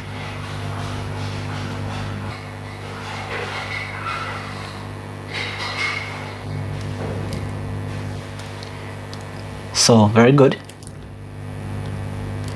So V is equal to AH. V is equal to the area of the cross section. We're looking at, what are we looking at here? Let's go back. We're looking at this cross-sectional area here, this outer part. Are we looking at the one that has a radius of 15? Or are we looking at the part that contains 14? Remember that the radius that has the radius of 15 is the radius of the container, but a part of the container is metallic. Okay, so I'm thinking along the line, and we're gonna have to experiment here. I'm thinking along the line that we need to use the radius of 14 because nothing can hold in the metallic area. That's why it's grayed out. So nothing will hold there. Whatever we're gonna pour into this will have to hold inside here. So I'm thinking that we're gonna have to use the one with 14. So let's test it out. So it's a circular base, so the area of a circle is pi r squared times the height.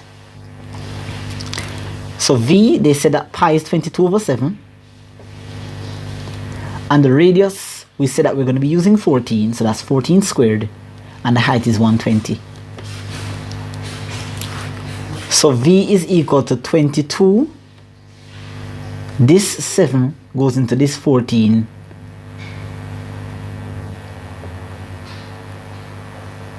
Or I better not do it that way.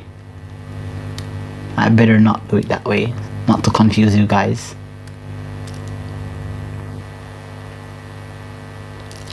So I think that I should say 22 over 7 multiplied by 196.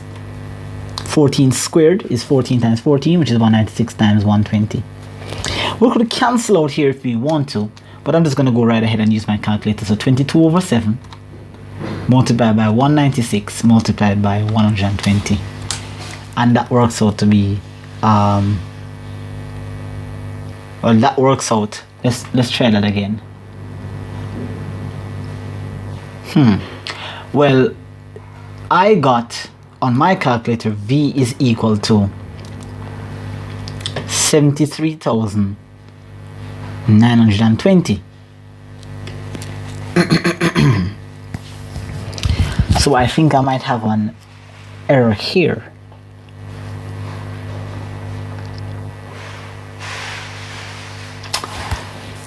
Because you're saying that we should show that the capacity of the container is 73,304, so we got a little bit more than what's required. So let's try to figure this out.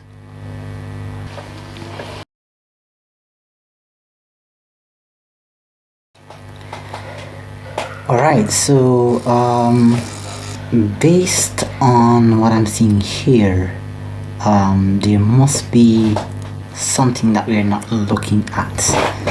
So let's have a look at the diagram.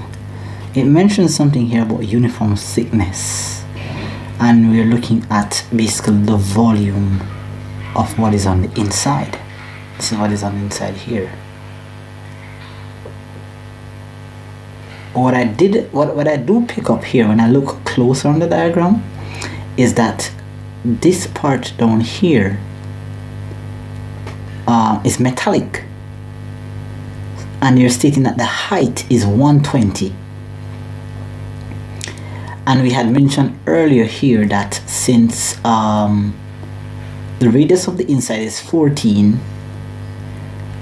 from the center, and the radius from the outer edge to the center is 15, then this section right here, around here, which is also around here, and it's uniform, is 1 centimeter. So I think this distance, where if we were to pour something inside this container, we're gonna have to subtract 1 centimeter away from the 120. So let's have a look at that.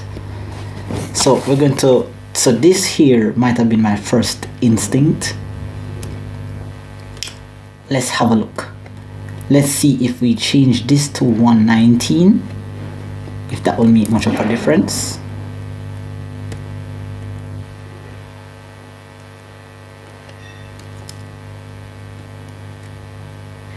So let's go on the calculator. We should get 22 divided by 7 multiplied by 196 multiplied by 119.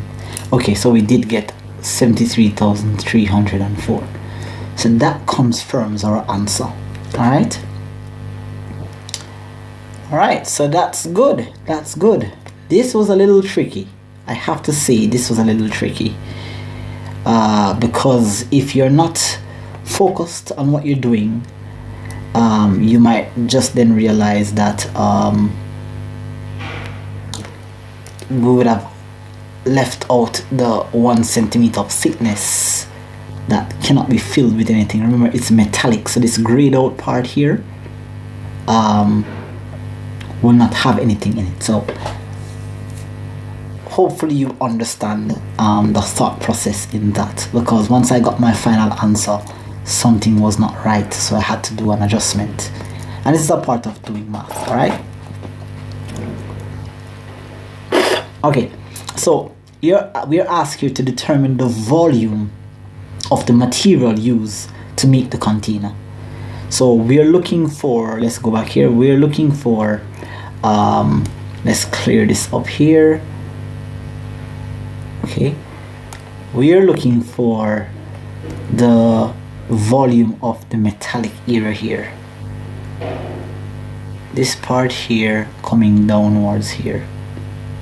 We're not looking, so we're looking for the volume of the metallic section.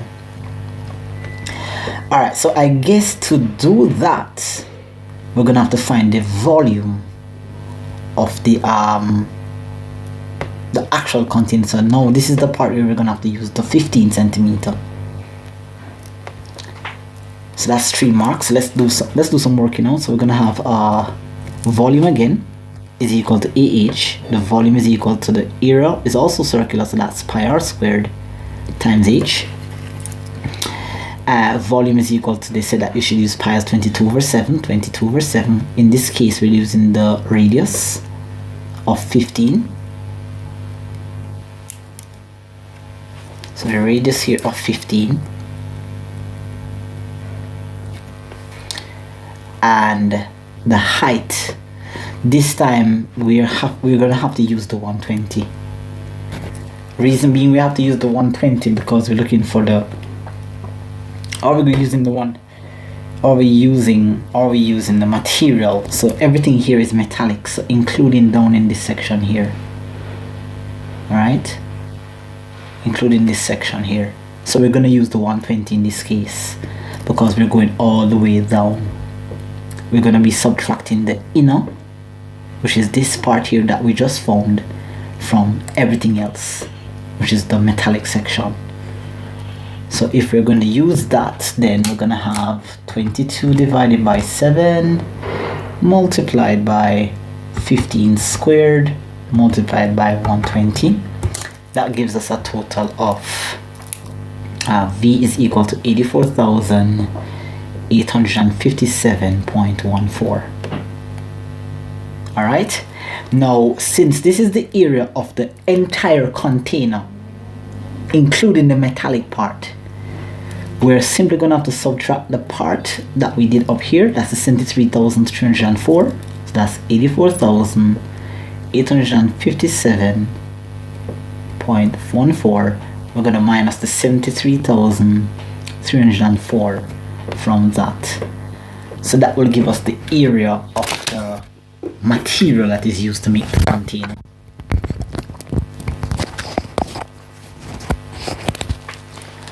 So let's go on a calculator. Let's minus 73,304, and that gives us a volume of 11,553.14. I did forget to put on our centimeter cube here, and also our centimeter cube here, and also our centimeter cube here. Don't forget your unit of measurement. All right, so that's it. This question was a little tricky, but as you can see, even when doing the questions, it requires some thinking process here. All right, so that's good for us. So this is the volume of the material that makes up the container. All right, and that's the area of this black section here. Okay, very good. Okay, so we are now going to go to part 3, part D. Given that the density of the material used to make the container is 2.2 grams per centimeter cube, determine the mass in kg of the empty container. Alright, so luckily we are given the density formula. So density is equal to mass over volume. A nice way of doing this is to transpose the formula for mass. So if we cross multiply, they say that they want the mass in kg, so mass will be equal to the density multiplied by the volume. And you can see it's not a lot of marks, so we know that it has to be something that we have done before. The density is 2.2 grams / centimeter cube multiplied by the volume, which is what we just found, because we're looking for the density of the material, so we must be using the volume of the material. And the volume of the material we had worked out earlier to be 11,553.14. 11,553.14. Okay, so if we go on our calculator, and this is what, centimeter cube. Okay, that's centimeter cube. So that's going to be, let's go on, 2.2 multiplied by 11,553.14. that gives us that the mass is equal to, and then you can see that centimeter cube cancels centimeter cube, so we left the answer in grams. So mass is equal to 25,416.908 grams. But they said that they want the answer in kg, so we have to do some conversion. All right, so let's see here. 1,000 grams is equal to 1 kg. So therefore 25,416.14 grams is equal to certain amount of kg. So we're gonna have to divide by 1,000. Let's cross multiply here. So 1,000 x, if you cross multiply here, is going to be equal to 25,416.14, and dividing both sides by 1,000, we're going to actually get x, which is the amount of mass. X, the amount of mass in kg. If we divide this by 1,000, we should get 25.41 kilograms. That is the mass of that is the mass of the material used to make the empty container, or that's the mass in kg of the empty container.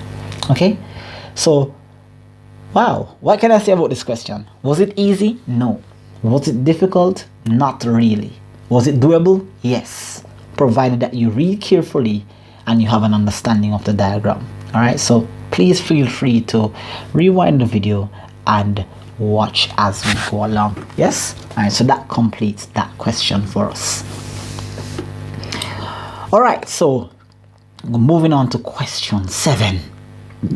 Let's see what this question has to offer. All right, so a sequence of figures is made from joining polygons with sides of unit length meaning 1 centimeter or 1 meter, whatever it may be in this case. The first 3 figures in the sequence are shown below.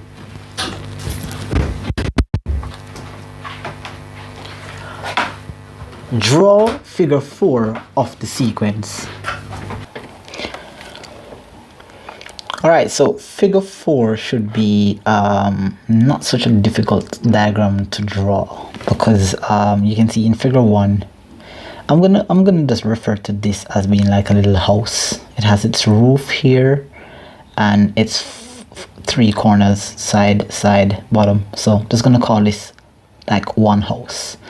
Then you can see that another house is joined onto it, but they share one of the sides, and then 2 more houses are drawn onto the first house. So right, so the 4th diagram should not be very difficult.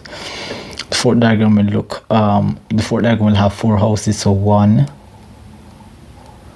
2, 3, 4. Broken line, coming down like that, there, and coming down like that. So that's going to be the 4th house, or the 4th figure. So that was not too difficult at all. Alright, so let's go on to the table part B. Study the patterns of the numbers in each row of the table. Each rows relate to 1 or more figures in the sequence of figures on page 23. Some rows have not been included in the table. Complete the rows numbered 1, 2, and 3. Alright.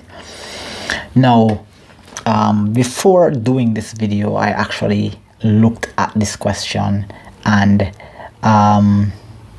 it was a little bit tricky at first, because there were a lot of different patterns that I saw. All right, I could spend the entire video going through the thought process with you, but that would take me at least 10 to 15 minutes to just experiment with you the different things that I was thinking about, right? But I'm just going to get towards the pattern that I initially saw that got me to my answer. All right, so what I saw here is that figure 1, 2, and 3, these represent each figure, yes. And over here, it says that these numbers, these combinations of numbers, represents the number of outer lines and units length, so the outside edges. And this here, when you work out these values here, you will get the perimeter, which is 5, 8, and 11. All right, so what I saw was that whatever number is here seems to be right here. So 1, 1, 2, 2, 3, 3. So this suggests to me that this is 6. So this is going to be 6 right here. I also saw that there is a repetition of numbers, or these numbers are consistent right here. So 2, I keep adding 2 here. But I also recognize that these numbers are increasing by 2.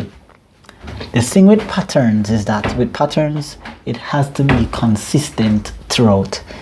So if I'm adding 2, it has to be consistent throughout. Now, the problem with a pattern like this is that the 4th diagram is missing, and the 5th diagram is missing, and then I don't know what diagram this is, and down here is naturally like a formula that I'm going to create to find. So just in case I know what figure I'm looking at, then I'll know what value goes here. So just looking at the table alone will give you different variations. I saw that 1 plus 2, 1 plus 1 gave me 2, 2 plus 2 gave me 4, 3 plus 3 gave me 6. So there was no consistency in adding something to this first value here. So that did not work. Another thing that I did was that I looked at the fact that I said 2 plus 2, then 2 plus 4. So I keep increasing this number by 2. But by going through it over and over again, I recognized that there was no consistency in the pattern.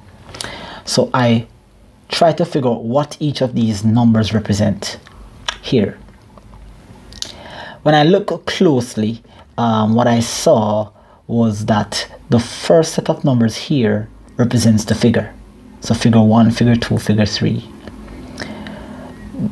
These numbers here, basically, when I go back onto the diagram and I look, I recognize that the reason why there's a consistent 2 is that every time that I add a figure, I keep adding 2 of these slant sides. So the first figure has 2 sides right here. The second figure, I added 2 more on it. So 2 more. The third figure, I added 2 more. So each figure that I draw, I keep adding 2 of these slant sides. So my initial thought was that this number 2 that's very consistent here is because every time that I added a figure onto the first one, I keep adding 2 of those slant sides right here. But these numbers now, I did not know how I got them. But what I also recognize is that if I take this 2 and I multiply it by 1, I'll get 2. 2 multiplied by 2 gives me 4. And 2 multiplied by 3 gives me 6. So now I am saying that, okay, so if this is the third figure will have 6 sides. So when I look at the third figure, I'm going to have 1, 2, 3, 4. So it's the third figure multiplied by 2 sides that will give me 1, 2, 3, 4, 5, 6 sides here. And basically that's my idea of how I selected the pattern. That's what I saw initially. Now, having explained all of that to you, we're going to get into how I would figure out what goes here. So I know that this number represents the figure. So I know that 6 will go here.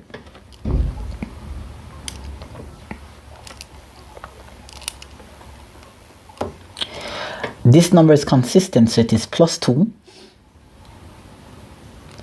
And I know based on looking at the patterns and comparing it to the pictures, I know that 2 times 1 is 2, 2 times 2 is 4, and 2 times 3 is 6. So I know that 2 times 6 must be equal to 12. So when I work this out now, 6 plus 2 is 8, and 8 plus 12 is 20. So this tells me that that is 20. And if we were to take the time out to draw 6 diagrams, you'll see that it has 20 sides going right around. Now, I needed to figure out what's the formation for here. Alright? So I figured that I needed some sort of equation to help me to figure out what number goes here. So I'm going to say, let this, whatever number is, whatever figure this is, let it be x. Okay? So I know naturally that because if this is 6, if this is 1, this is 1, if this is 2, this is 2, this is 3, this is 3. Similarly, if this is 6, this is 6, then therefore if this is x, then this must be x. I know that I keep adding 2, so I'm going to add 2. And then now I know naturally that the middle number 2 multiplied by the first number 3 gives me 6. So I know that 2 times x will give me 2x. So that's the kind of thought process that I had, right, after figuring out the pattern. And that's the only way you can figure out what goes here and what goes here. So I'm going to form the equation that I know that x plus 2 plus 2x will work out to be 65. So when I add this up here, I'm going to get 3x plus 2, that's equal to 65. 3x plus 2, 3x is equal to 65 minus 2. So 3x is equal to 63. And if I divide both sides by 3, I get 63 divided by 3. X is equal to 21. So I know right away that this is the 21st figure. Now naturally, if I want to know the pattern that goes here, then this is going to be 21 plus 2 plus, of course, 42. Because this n number here is twice the first number. And let's confirm, well, no need to confirm because we use an equation. If you add these up, you should get 65. So you are going to need an equation to work out that part, to get that 2 marks there. So naturally now they said that they're saying that let n represent the figure, whatever figure this is. So this is n. So I know that this is going to be n here. This is n plus 2. And this is plus 2 times n. So the formula works out to be 3n, because this is 2n plus n, 3n plus 2. And that's what's going to help me to work out that part of the table. Now, when it comes to questions like these, guys, you have to really spend some time and figure out the patterns. As you can see here, the instruction was study the pattern of the numbers in each row of the table below. Each row relates to one of the figures in the sequence of figures on page 23. So when you see questions like these, you really got to spend some time to look at the pattern, and the patterns must be consistent. All right, so I had to make sure that you have an understanding of that. It says you are to show that no figure can have a perimeter of 100. No figure can have a perimeter of 100. Okay, so over here represents the perimeter. So how are we going to do that now? So that's 2 marks. So this working out here is for this section here. So I'm going to erase here for some working out. So show that no figure can have a perimeter of 100. So we are to show that 3n plus 2 cannot be equal to 100. And the only way you can do that is that you cannot have a decimal figure. Like you cannot have 21.5 figure, or you cannot have 18.3 figure. The fact that if we get a decimal for n, then that's the reason why the perimeter cannot be 100. All right, so let's work it out. So we're gonna have 3n cannot be equal to 100 minus 2. All right, let's remove not equal to. So let's set it equal to 100. So 3n is equal to 98. And if you divide 98 by 3, you should get a decimal number. So that decimal number will work out to be, let me see here. So 98 divided by 3, that's 32.6. So n in this case is 32.6. There's no way that you can have 32 and a piece of figure. All right, so let's put back our not equal here, not equal here, not equal here, not here. N cannot be equal to 32.6. So you could confirm this and say n cannot be an irrational number or a decimal number. All right, so that's a nice way of doing it. All right, so I hope you guys have an understanding of how that works out. Okay, let's go on to section 2 now. So we've finished section 1 in a little bit over let me see, that's a little bit over an hour and a half.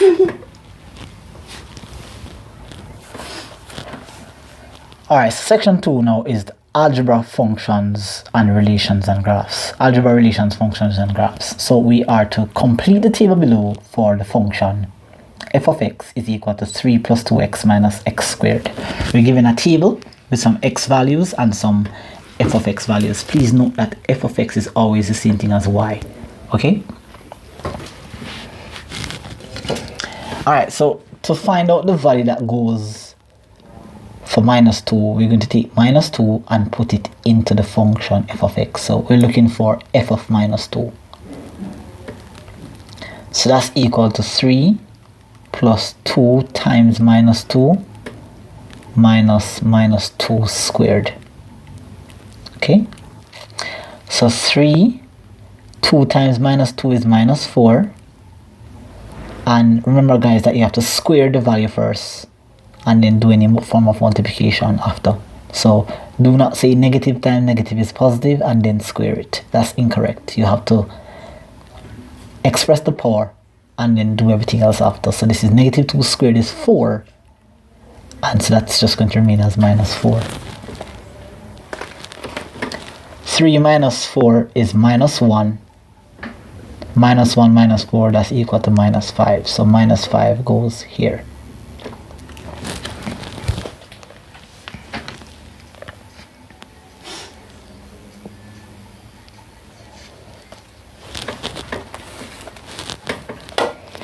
So this was already filled out for us already. So we're just going to find out value of 2 here. So we're going to find f of 2. F of 2 now is going to be 3 plus 2 times 2 minus 2 squared. So 3 plus 4 minus 4. 2 squared is 4 minus. So these two cancel out, so the answer is 3. So 3 is what goes here. Alright, and that basically gives us our first mark in section 2.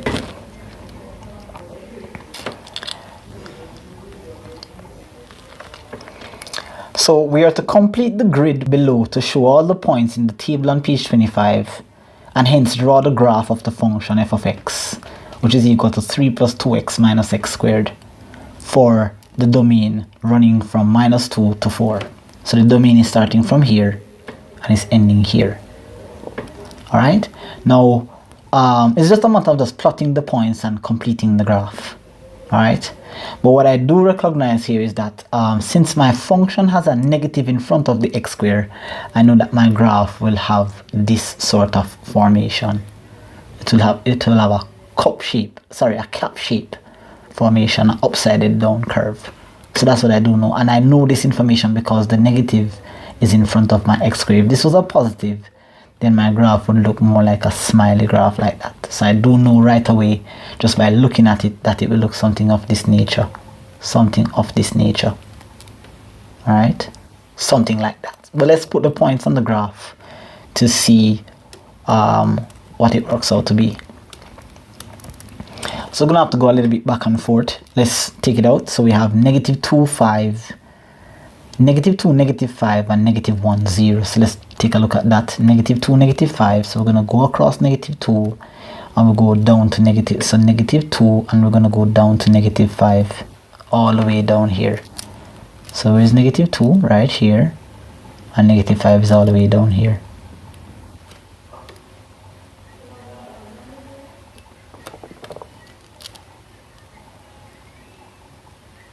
Okay, then now we are going to look at -1, 0. So -1, 0, that was already plotted for us. -1, 0. And let's go back here. 0, 3, and 1, 4. So 0, 3, and 1, 4. So 0 is right here and 3 is up. So that was plotted for us already, and 1, 4 was plotted for us already. So pretty much what this is telling me is that the only thing that we need to plot is just the ones that we worked out. So 2 and 3. So let's go across 2. So this is 2, and we're going to go up 3. 1, 2, 3. Okay, so this is 1, this is 2, and this is 3. Alright, and that's our points. Remaining points are already plotted. And it says that we should hence draw the graph of the function running from -2 to 4. So let's use a different ink here just to make it precise. So we're going to draw a curve going up like that through here, going up through 3, going up through here. So you're just going to make a little mouth like that. You're not going to just go there and then go down. A lot of students will do this. They'll use lines, they go like that and do like, no, you can't. It has to be a very smooth curve. So you're going to want to go through here, go up here, go a little bit past it, and then come around like that. Something of that nature. Coming down like that and finishing off down here. Okay, so you can see that the domain, it ends right here and it starts at -2 here. You can see that's the domain. So the graph is running from -2 to 4, which is what this part was seeing right here. All right, good. So hopefully you guys have an understanding of what was done there. All right, lovely. So that's our graph. Okay, well, mine could have been a little bit more accurate, but it's fine. I think you have an idea. The next thing here is that we're going to be using the graph on page 26 to determine the coordinates of the maximum point. So the maximum point is the highest point on the graph, which is somewhere right here. That's the maximum point on the graph. Okay, so it's going to go up through here, bend, and come around like that curve. So I think I need to draw this graph a little bit better, just to be precise with my working out here. So I'm going to go up through here, come right here, bend at this point here, come around like that. So that's a little bit better than what I've drawn before.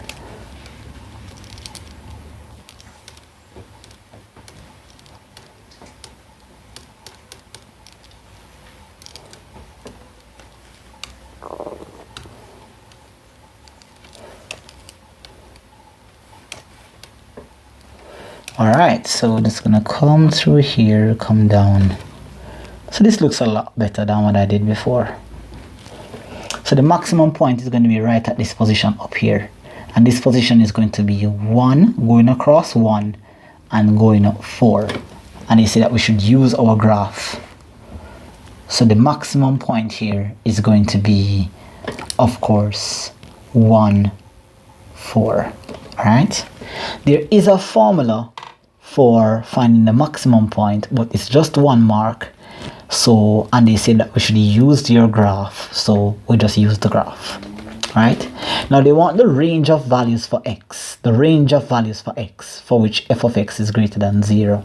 Remember that f of x is another way of saying when y is equal to 0, or when y is greater than 0. So let's go back to our graph, and they want the range of values for x. So we're going to need to write it like that. All right, the range of values for x for which f of x is greater than 0. So remember that this is our f of x line, right? And when f of x is almost like saying when y is greater than 0, when y is greater than 0. So over here is when y is greater than 0. This is when y is greater than 0. All right, so since it's greater than, we're looking at saying that x, when y is greater than 0, the graph starts here. So this is the y, and over this side is greater than 0. So the range of values for x is that x, let's create some space here. Okay, so x then is greater than 0. Let's put it on this side. So x then is greater than 0. And remember that the domain stops at 4. So at the same time it is less than 4. Alright, we have to match it to what we had earlier over here, because this domain here stops at 4. But it's equal to 4. So the range of values then is going to be that x is greater than 0, but at the same time it's less than or equal to 4. Alright, I think that's the answer. I do believe that's the answer. Leave a comment down below if you think that I may have made an error or I may have overlooked something. I'm willing to take any suggestions below, but I think that's the answer. Alright, so for this part now, just 1 mark, the gradient of the function at x equal 1. Okay, it's just 1 mark, and this 1 mark, I think if you're not exploring all different areas of math, this 1 mark may be a bit challenging to get. Alright, so we need to find the gradient at x equal 1, and they say that we should use the graph. Now there are other ways of working out what the gradient is, but at x equal 1, let's see what happens here. So let's redraw our graph. Okay, so we're gonna go up. Okay, oops, there we go. So up and through here, up through here, make a curve here, come down through here, and finish up here. Alright, so we now need to see the gradient at x equal 1. So x equal 1 is right here. We need the gradient. So at x equal 1, the gradient is at the top. So the gradient here is going to be 0, because that's what we call the stationary point. So at the stationary point on a graph, the gradient is equal to 0. It's a flat surface. Here the gradient is going to be a negative number, and over here the gradient is going to be a positive number. Up here the gradient is 0. Alright, you can confirm this by differentiating the function. I don't think differentiation is taught at the CXC level. So if you go back to the function that says 3 plus what was it? I think it was 3 plus 2x minus x squared. If we are to differentiate this function, we're going to get 0. If we differentiate 3, we're going to get 0. If we differentiate 2x, we're going to get 2. And if we differentiate negative x squared, we're going to get negative 2x. All right, and if we put 1 inside here, we're going to get 0 plus 2 minus 2 times, they said that x is 1. X is 1. So therefore you can see that 0 plus 2 minus 2. 2 minus 2 is 0, so 0 plus 0 is equal to 0. So that confirms that our gradient is actually 0. This method that I've shown you here, I don't think differentiation is a part of the C-Sec syllabus. But when you're doing add math, then you might learn how to differentiate. But an easy way to do it is just to look on your graph, find x equal 1, run it up until it touches the curve. And if it reaches at a point where it's at the maximum, then we call it the stationary point, and the gradient is going to be 0. All right. So I guess the reason why it was we got a little bit of mark for this was simply because it was easily identified that the gradient was 0. Okay. So hopefully you guys understand that.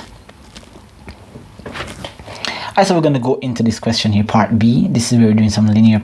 So Mr. Thomas makes X bottles of juice and he makes Y cakes each day. So right away I know that X represent bottles of juice and Y represent cakes. And he has, in order for him to supply to his customers, he makes at least 20 bottles of juice, and at the same time he doesn't make no more than 15 cakes each day. We are to write two inequalities to represent the information. So we're looking at this keyword here, at least, and we're looking at the keyword no more than. Okay, so since as X represent bottles of juice and he makes at least 20 bottles, we can safely say that X has to be greater than or equal to 20. That's our first inequality. So X can be 20. He can make 20 bottles of juice, but he can also make more. At least means greater than or equal to. No more than means that he can make 15 or less. So therefore Y must be less than or equal to 15. Right? And those are our two inequalities for that question. That wasn't too bad. That was quite simple. Alright. Alright, so moving on, it says that each day Mr. Thomas uses $163 to make bottles of juice and cakes. So this is the amount of money that he's spending on cakes and juice in order for him to make them. Yes. So with that said, now the cost to make a bottle of juice is $3.50, and the cost to make a cake is $5.25. Write an inequality to represent this information.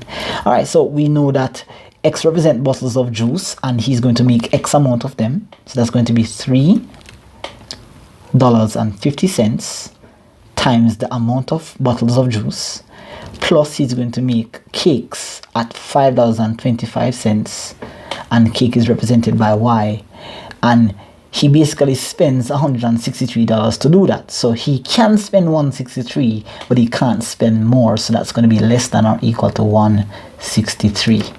All right, and that's the inequality that represents the information about selling the cakes and bottles. All right.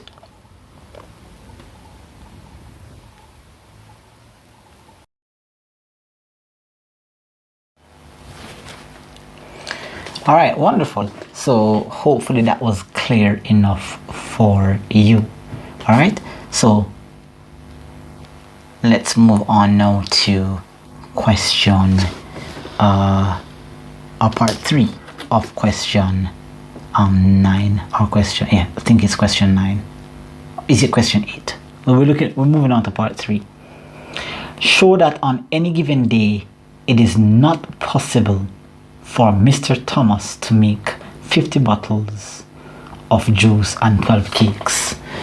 Now on any given day, because you have to remember, based on the information provided to us before, is that it says each day Mr. Thomas uses this amount of money, right? Uses this amount of money, so he can use this amount or less.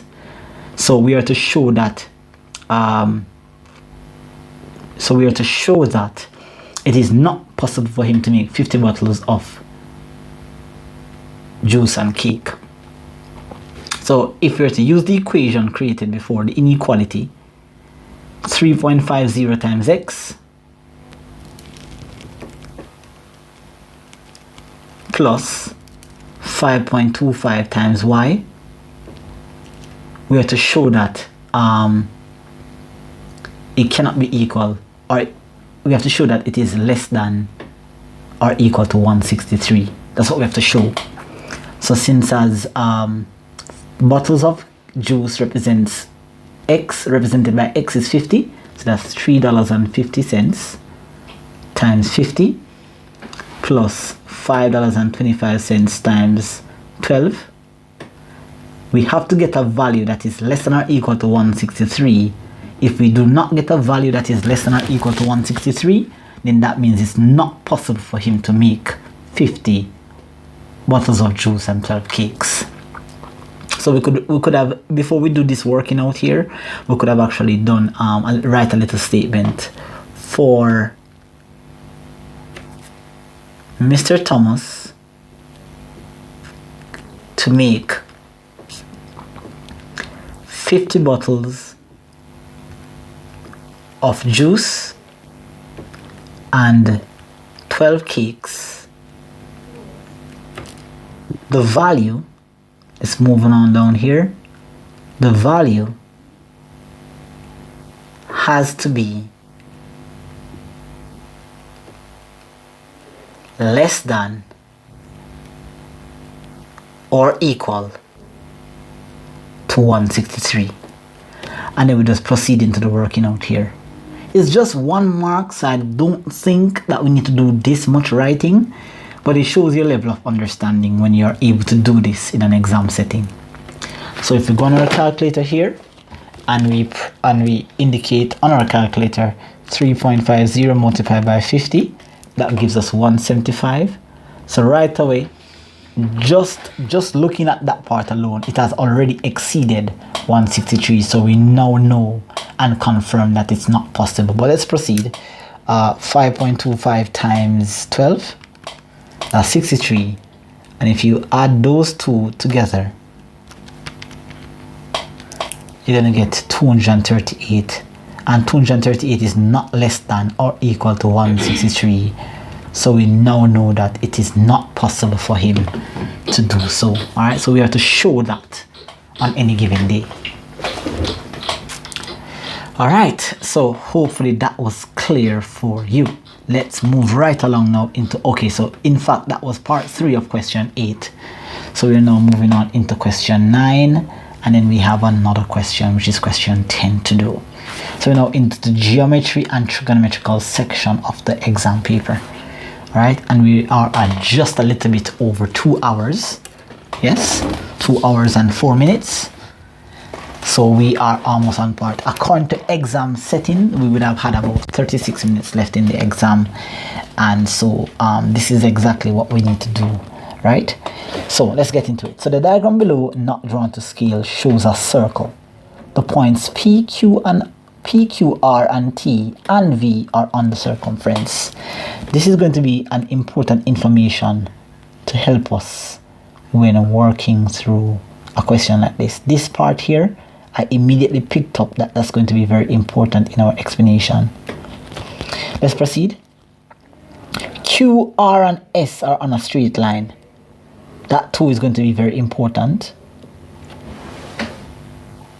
because when points are on a straight line, we know that the angles at the point where they meet measures 180, so we know that much.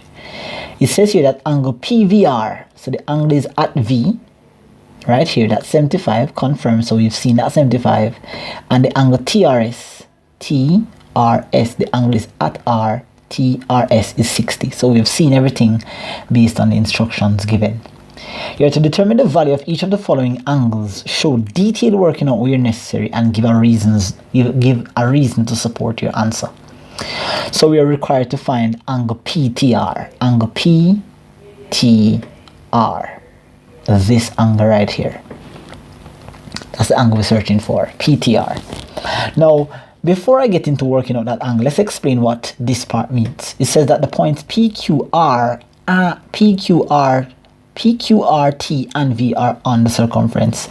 That tells me right away that whatever those points are, depending on the shape, if it creates a 4-sided figure, then that figure is called a cyclic quadrilateral. That's what that tells me.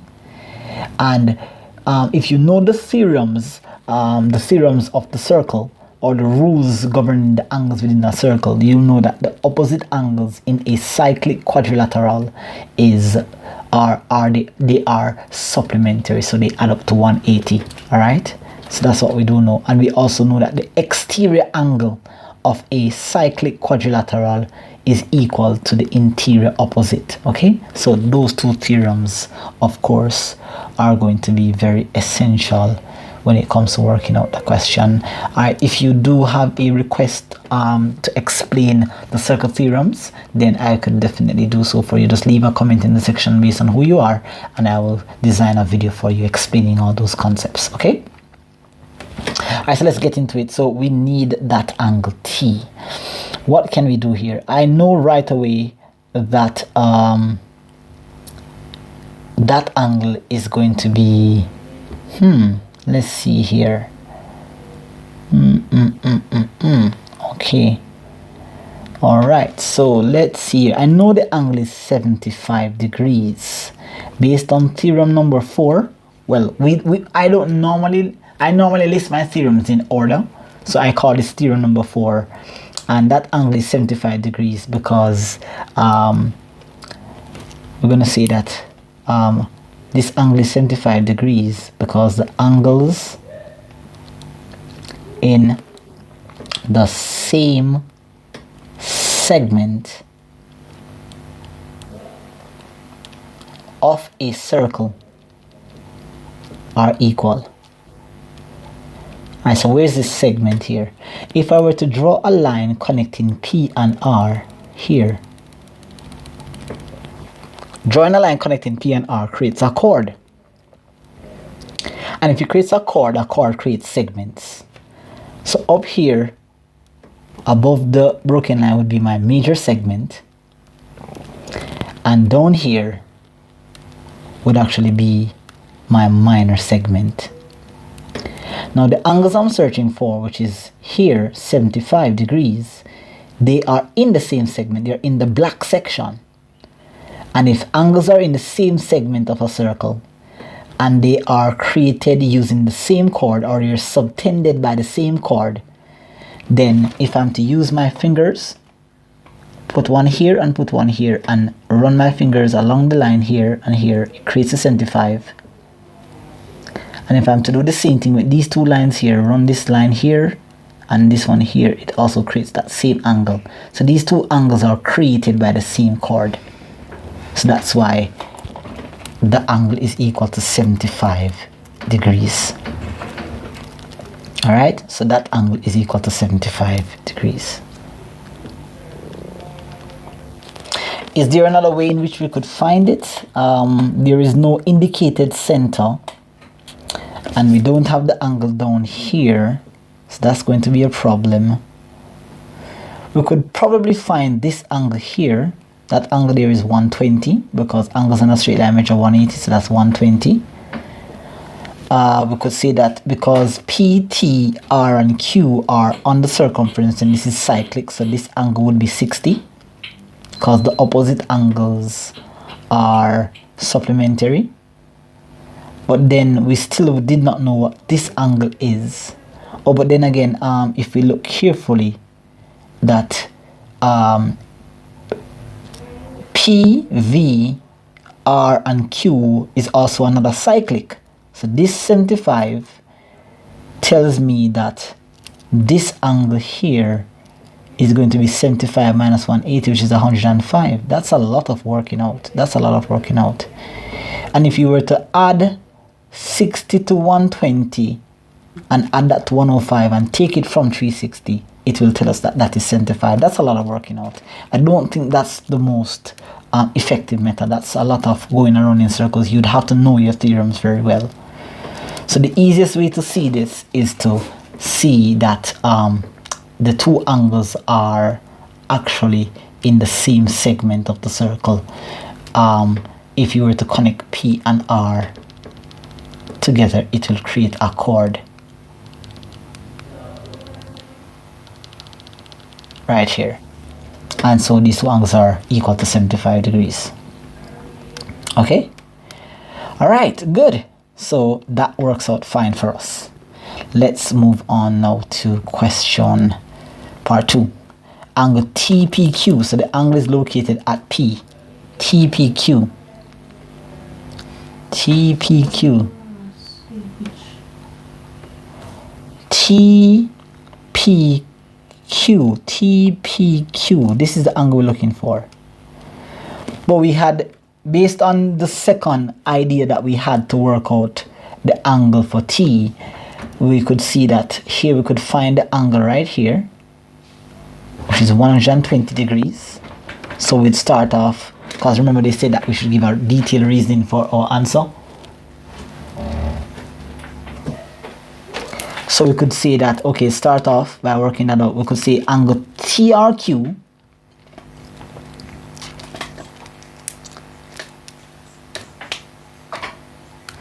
So we could say that angle TRQ is equal to 180 minus 60, and that's equal to 120 degrees. And you give a reason for that to say that angles at a point on a straight line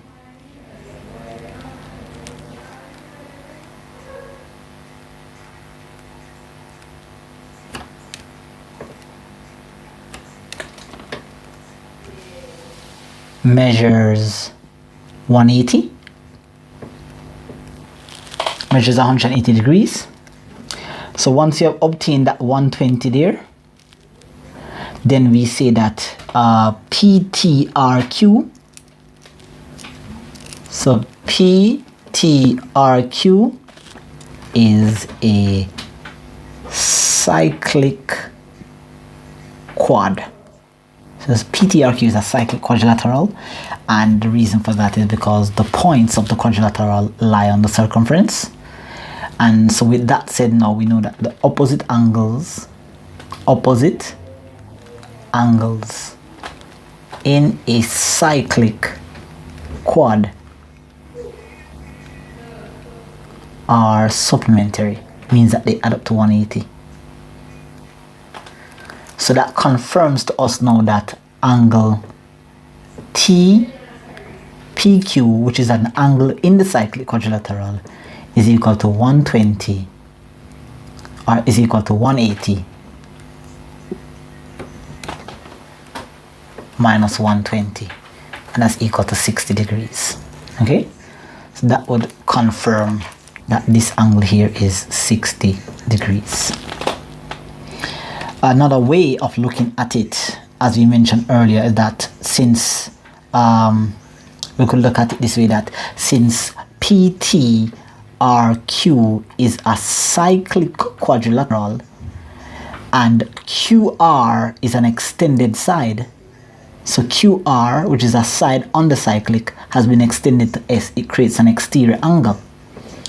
So that exterior angle, according to the quadrilateral theorem, the exterior angle of a quadrilateral is equal to the opposite angle to its interior. So this is the exterior, this angle is the interior, this is the angle that is opposite to the interior. So the exterior angle is equal to the interior opposite, that's 60 degrees. So you could have done that question in one line.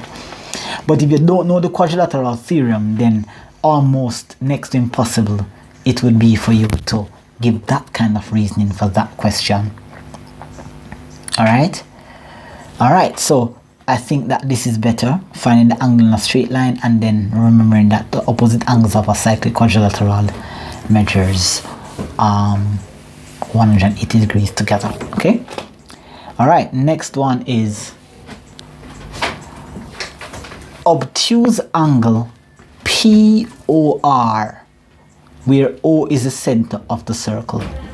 So they want us to find the obtuse angle. Right away, I know that with an obtuse angle, it's greater than 90, but it's also less than 180.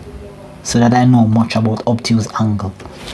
And they say that it's the angle POR where O is the center. So we have to do some, there was no center in the initial stage, so we're gonna have to create our own center. Let's assume that the center is right here.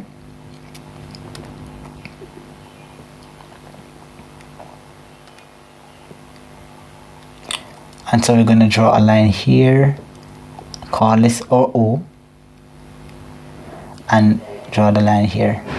So we need to find this angle right here. Alright, so how we're going to find that angle now? Alright, so I know right away that that angle is going to be 150 degrees based on, I know that the angle is going to be 150 degrees based on the fact of theorem number 3 that says that the angle at the center of the circle is twice the angle at the circumference. So by zooming this up, you can see that PQ, PR is a chord. Okay, and PR, as suggested based on question 1, creates an angle at the circumference, which is 75. PR also makes an angle at the center, is what we created, and the angle at the center is 2 times as large as the angle at the circumference.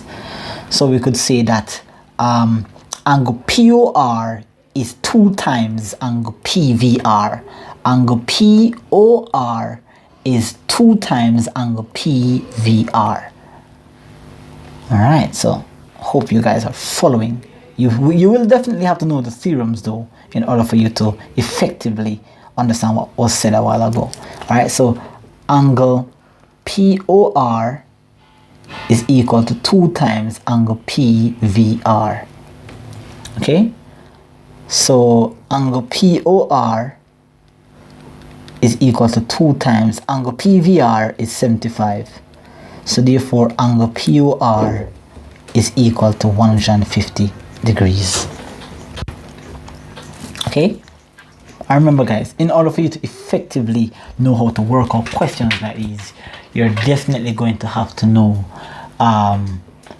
the different theorems that matches these kind of questions. But I hope you're following so far and you're working with me along. Okay, all right, so we are at part B now. Okay, let's check to see if there's any more questions below here that we might have missed. No, everything is good to go.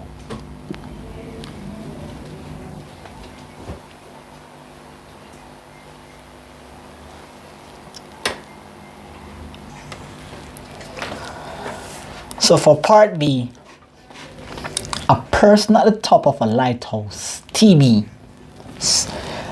sees 2 ships, ship S1, so ship 1 and ship 2, and it's approaching the coast, illustrated by the diagram below.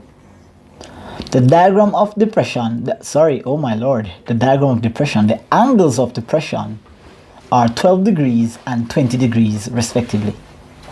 The ships are 110 meters apart. Complete the diagram below by inserting the angles of depression and the distance between the 2 ships. Okay, so let's have a clear idea now of what this is saying. So let's go back reading the information again. A person is at the top of the lighthouse. So let's draw a person. I like to use images to help me. So here's the person at the top of the lighthouse. I like to call this broken line the eye level of the person. So the person is at the top of the lighthouse and you're looking straight ahead. So this is the eye level. Okay, I like to almost say that the person's head is right here, and this is their eyes looking straight ahead. So they're somewhere here on the lighthouse.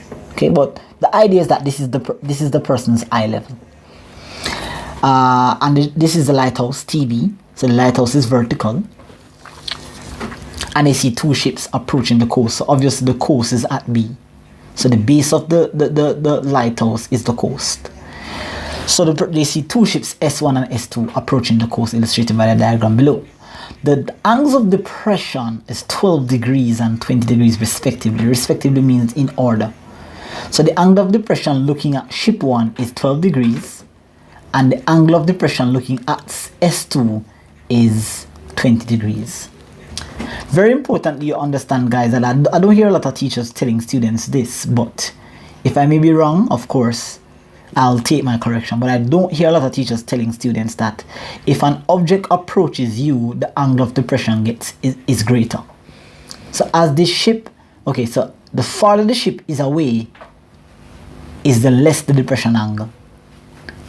and the closer the ship is towards you is the bigger the angle of depression, and the angle of depression obviously cannot be greater than 90. So that's very good information to know. Now the angle of depression has to be the angle looking down at the object from the eye level of the person, creating the angle of depression. Let me say that again. The angle of depression has to be the angle that is at the top, looking down towards the object from the eye level of the person, creating the angle of depression. So therefore, I can safely say that if the angle of depression from the person to S1 is 12 degrees, then it means that this is the person's eye level. This is the person looking at ship 1. Let's do ship 2 first. Ship 2 is 20 degrees.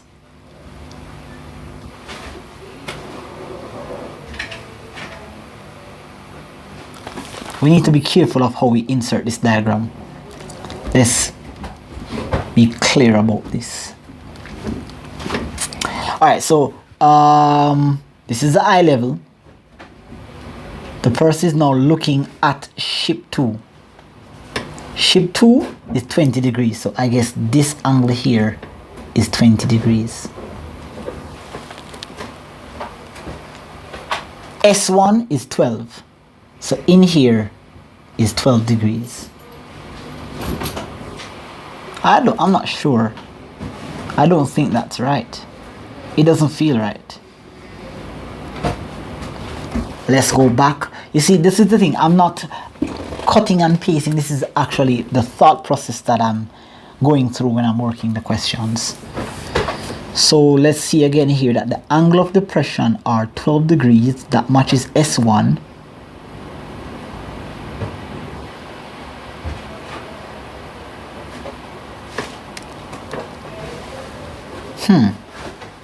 This is the key, guys. This is the key to making sure our question is right.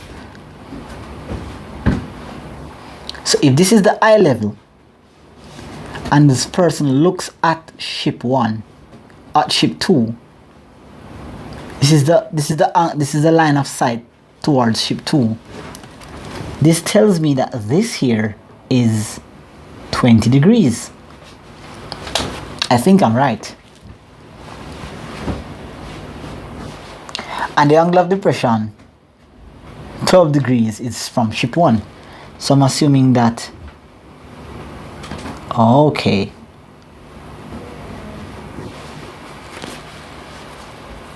I'm thinking along the line, because this is the eye level.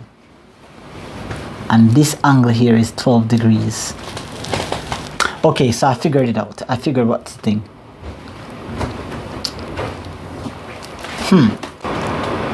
Alright, so what I'm seeing here is, we know that the distance between the ship is 110.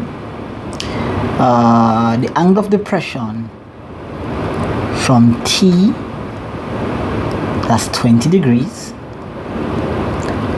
And then the angle of depression to S1 is 12.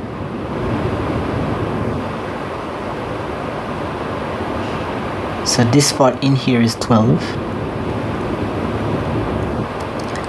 So more than likely this part here is 8 degrees. Alright? Okay, because the closer the ship gets to you is the larger the angle of depression. So S1 would have the bigger depression angle, which is 20. And S2 would have the smaller depression angle, which is 12 degrees. And so the difference between the two angles here, this small angle here, is 8. So let me just use some different color codings to help us. So I'm going to be using black for this angle, which is 20. Let's use blue for the angle in here, which is 12. And let's use green for the angle in here, which is 8 degrees. Okay, good. Determine to the nearest meter the distance TS2. So T S2. We're looking for this side of the triangle.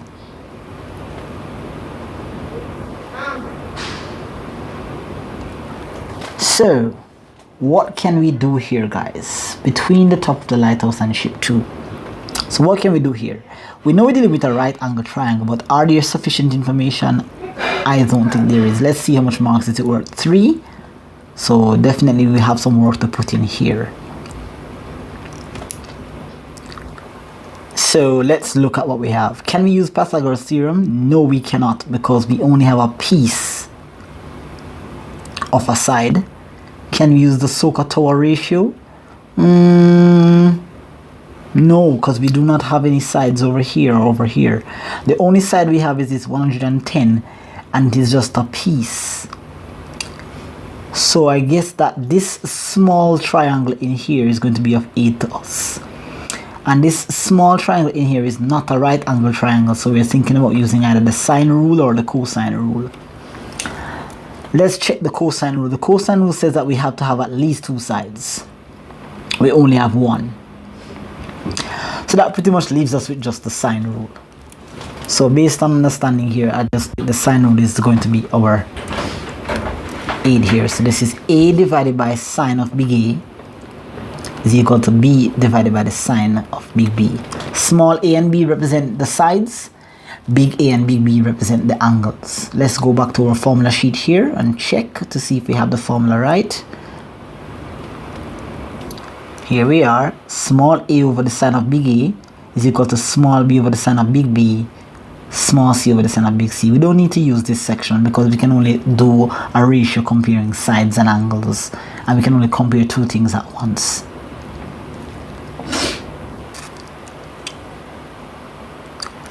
So with that said, then we're going to have, let's label our sides then. So we're gonna let this side here be small a, and so the angle facing small a, which is 8 degrees, is going to be big A. So this angle is going to be big A, and we're looking for this side here, so let's call it small b. We're definitely going to need this angle here. Can we find that angle?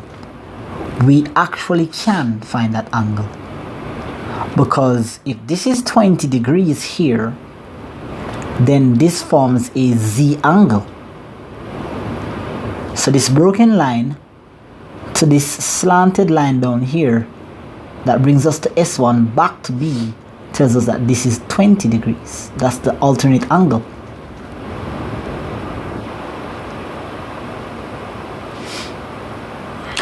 We could also find this angle over here, because this broken line slides down to this first line here that brings us to S2 and back, creates 12 degrees. So I know right away that this also is 12 degrees. So we have a lot of working out here that we could use. So we could say that we definitely have to find this angle though. This angle won't be of aid to us because we're looking for TS2. So we're going to need the angle facing TS2. So bear with me, guys. Hope you're following. So let's just clear it up a little bit to just make it a bit clearer for you. Hold up. Because it can be a little bit confusing. We already established that we're going to be using the sine rule.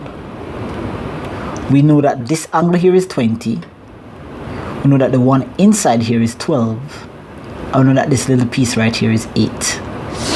We know that this is 110 meters, and we're looking for TS2, this side. We have this side, so we're going to call it small a. We have the angle facing A, so that's going to be big A. We're looking for TS2, so that's going to be B.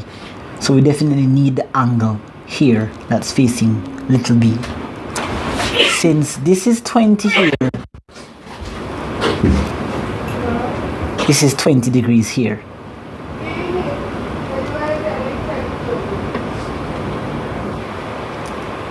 And of course, angles on a straight line measure 180. So this angle in here is going to be 180 minus 20, and that's equal to 160 degrees.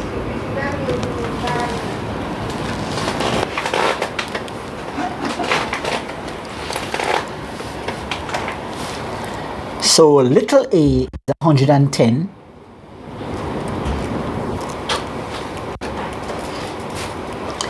And that's going to be the sine of the angle facing little a, so that's the sine of 8. Little b is the side that we're searching for, so that's TS2 divided by the sine of the angle facing TS2, which is 160 degrees.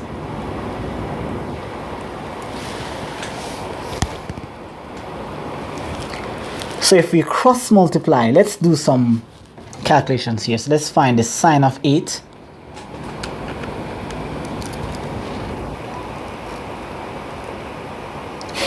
(0.139) TS2 divided by the sine of 160, 0.34.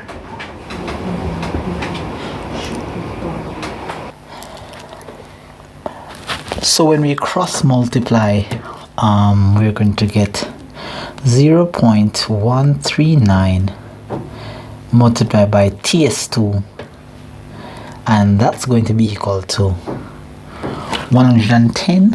So let's see here, 110 multiplied by 0.342. That gives us 37.62. So therefore TS2 is going to be equal to 37.62 divided by 0.139. 37.62 divided by 0.139. So the distance of TS2 is equal to 270.6. So the distance from the top of the lighthouse to S to the ship is going to be 270.6 meters. Alright, so that gives us the solution for that question. So that was a little tricky. That required some knowledge, but that's what it's all about. Alright, so now we're looking for the height of the lighthouse. So we're looking for this part here, the height of the lighthouse.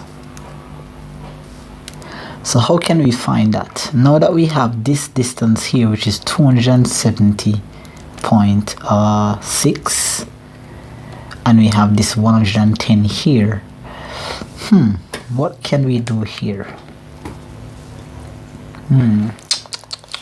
Let's see here.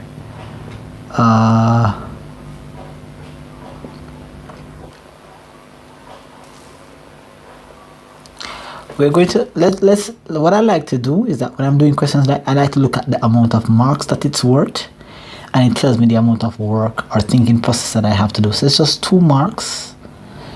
So let's see what we can do here.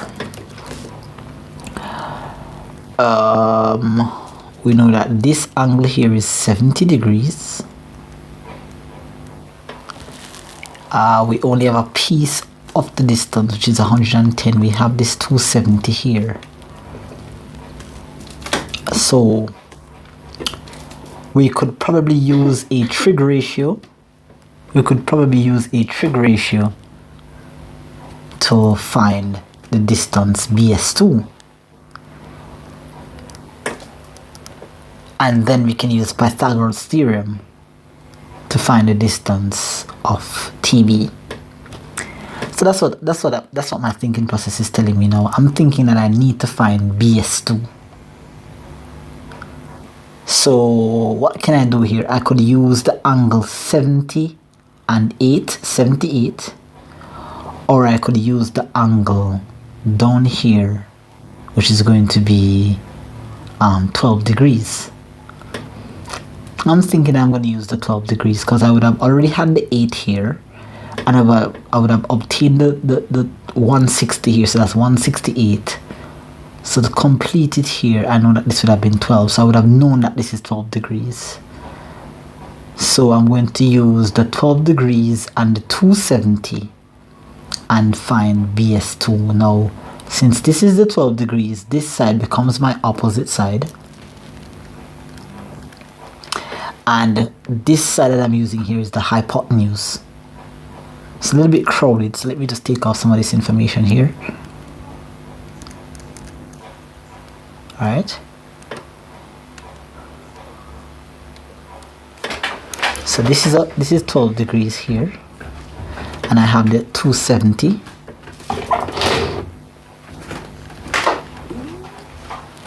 So I'm going to now use, let's see here, this is the hypotenuse.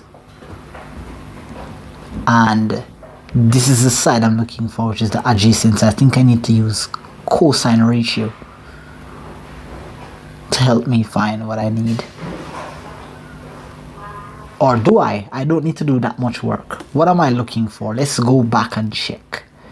The height of the lighthouse. So if I'm looking for TB, which is the height of the lighthouse, that's the opposite side, and I already have the 270.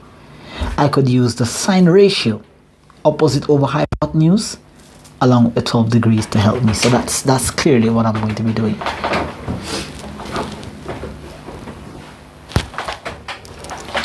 So sine theta is equal to opposite divided by hypotenuse. So sine of 12 is equal to the opposite side, which is TB, over the hypotenuse, which is 270.6. Alright, so that makes a little bit more sense. Took a little bit of thinking process, but like I said, guys, this is what it's about. So the sine of 12 degrees is 0.207. Let's say 208. The 9 comes after the 7. And that's equal to TB over 270.6. So if I cross multiply, then I'll get 270.6 multiplied by 0.208. And that should give me an answer that TB, the height of the lighthouse, is equal to 56.28 meters. Okay, so that works out for me right here.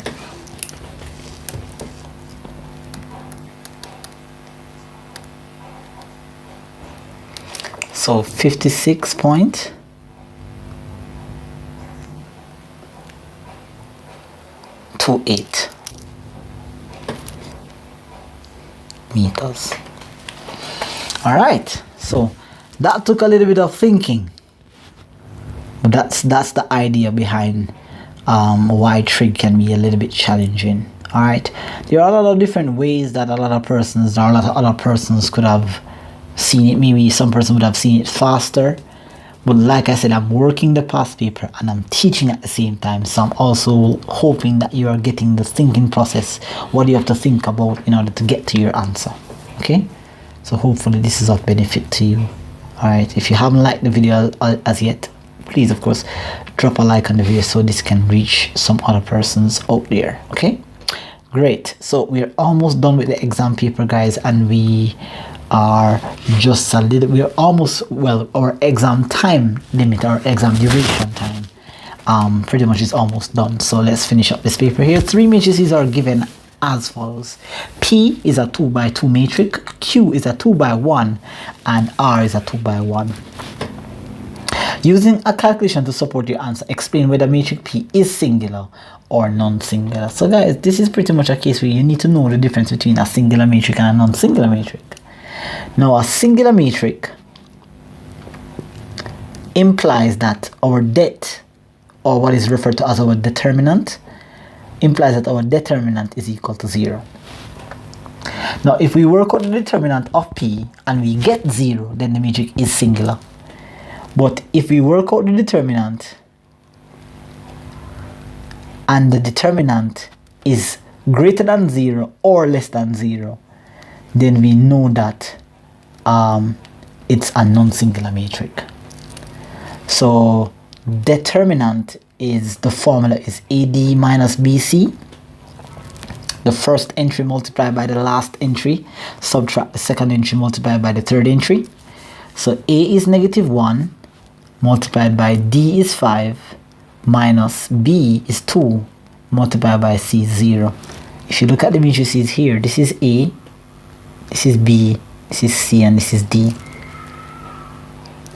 So negative 1 times 5 is negative 5. 2 times 0 is 0. So this is negative 5. Therefore, our conclusion is that P is a non-singular metric. Right? Lovely. Moving right along. Given that PQ is equal to R, so if we take the matrix P and we multiply it by the matrix Q, it will give us the result of the matrix R. We have to use that information to find out the values of A and B. So the matrix P, we said earlier, let's go back here. P is negative 1, 2, 0, 5, negative 1, 2, 0, 5, and the matrix Q is AB, and if we multiply those two, they're telling us that the result is going to be equal to R. R is 11, 15. Not 11 over 15. Come on, Mr. Peart.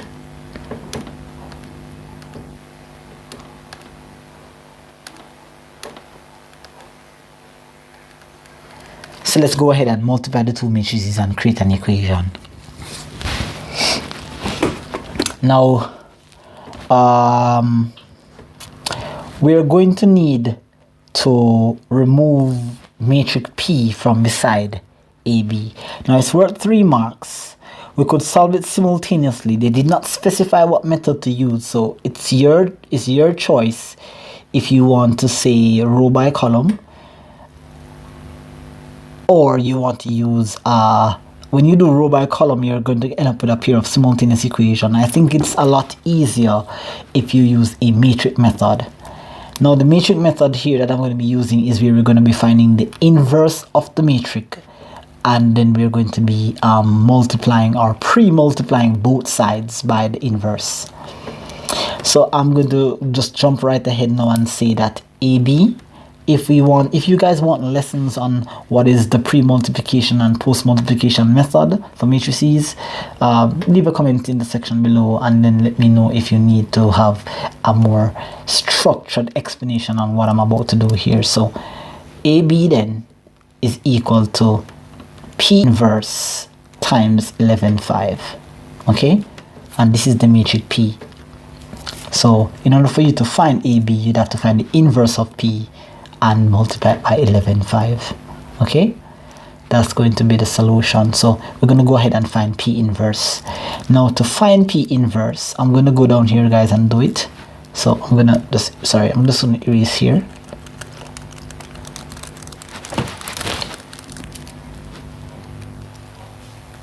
Negative 1, 5, 0, negative 1, 5, or sorry, it's negative 1, 2, negative 1, 2, Oi.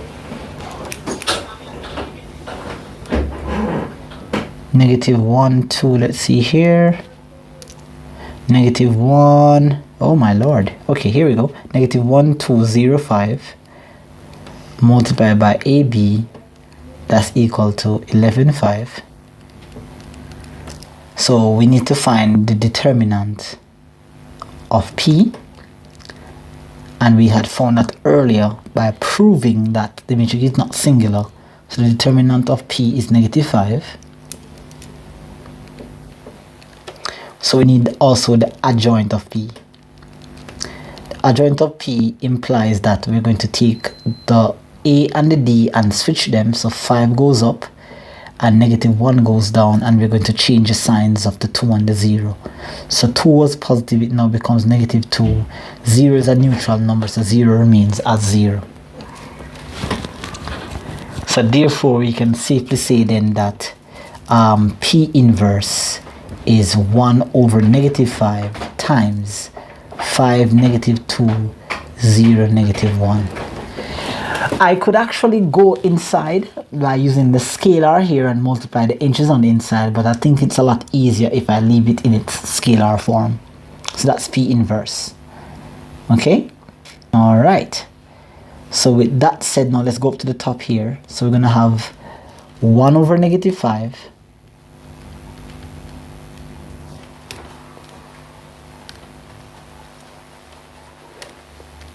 open bracket 5 negative 2 0 negative 1. I'm going to multiply that by 11 15. Alright, so I'm going to create some space here, guys.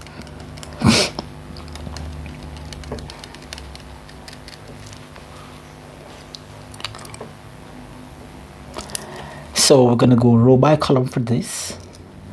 So we're going to have 1 over negative 5 open bracket 5 times 11 is 55 plus negative 2 times 15 is negative 30. 0 times 11 is 0 minus or plus negative 1 times 15 is negative 15. So this is 1 over negative 5 open bracket. This is going to be 25 and it's going to be negative 15. So negative 1/5 of 25.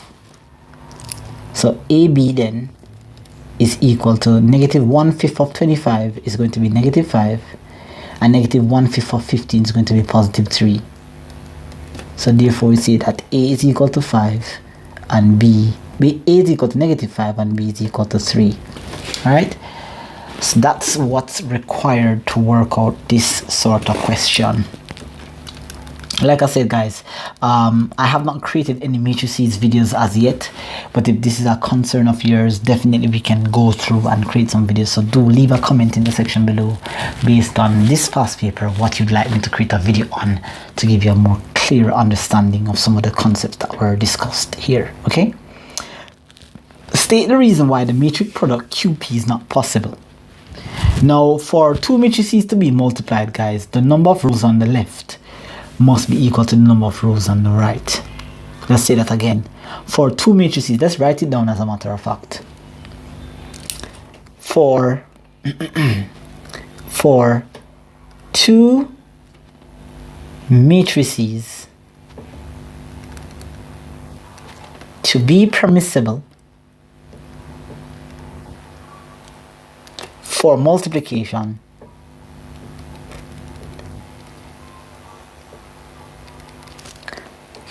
the number of rows on the left must be equal to the number of, so the number of rows on the left must be equal to the number of columns on the right. I think that's what, number of rows on the left must be equal to the number of rows on the right. Number of columns on the left, I think that's what it is. The number of, oh, is it rows and columns? Yeah. So the number of rows on the left must be equal to the number of columns on the right.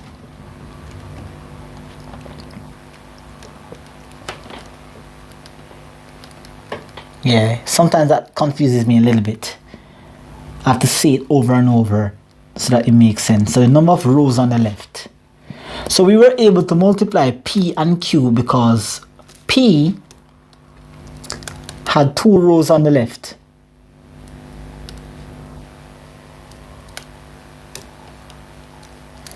So P had number of rows on the left. So the number of rows on the left must be equal to the number of rows on the right. I sometimes get so confused. I will verify this information, but I think that the number of columns on the left must be equal to the number of rows on the right. I think that's what it is. Columns on the left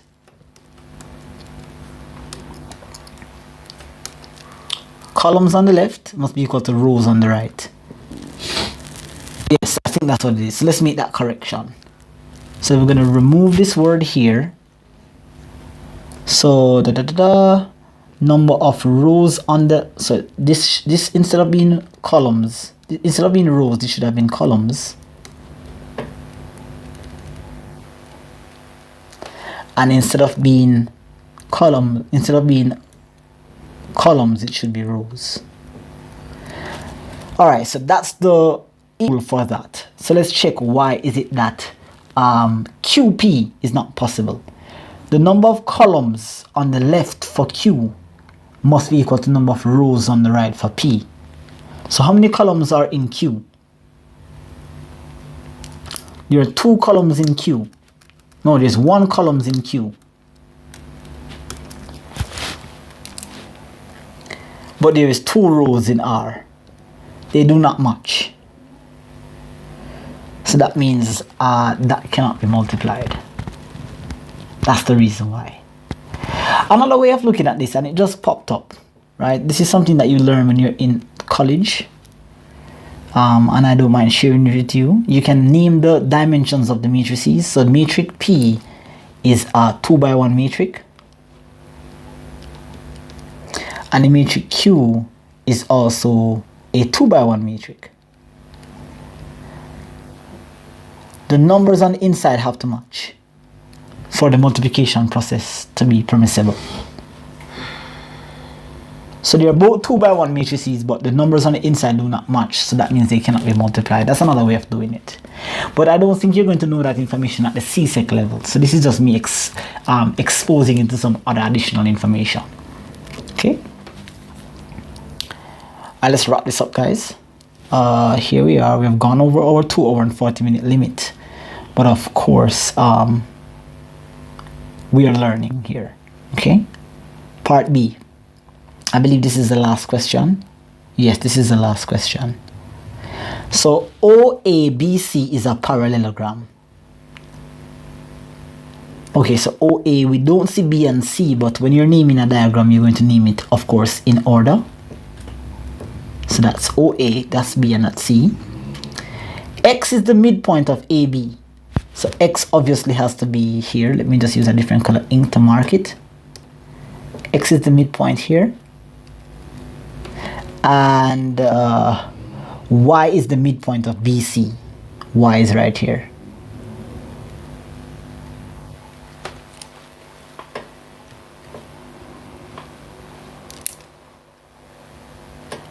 Y is the midpoint of BC. Very good. Okay. The vector OA is RU. So let's use a different color ink for the units. So this is R units long. And vector OC, let's put on our arrowhead. Vector OC is S units long.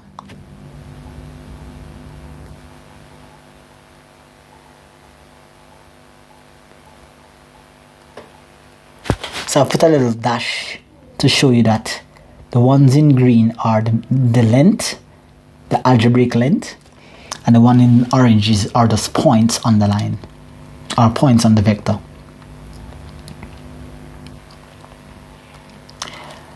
Alright, so we have inserted our information. Complete the diagram below to represent all the information given above. We have done that, so we've gotten 3 marks there.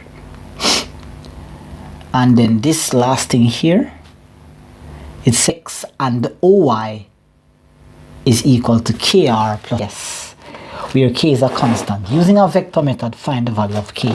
This is really tricky. This is really tricky because when I saw this the first time, I had to read through a couple of things. So let's see here. It says that the vector OX plus OY is equal to, okay, so let's draw the vector OX. So here's the vector OX. And here's the vector OY.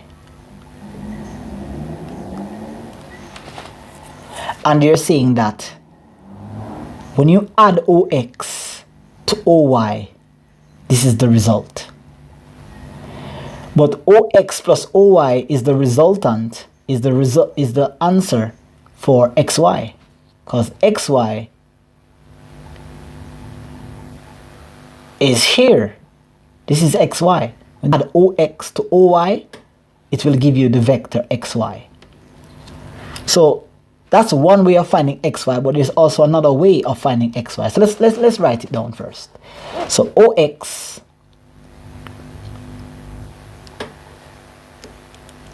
plus OY is equal to K open bracket R plus S.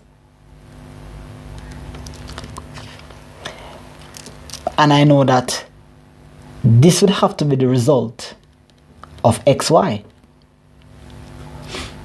because xy is the resultant of when you add OX to OY.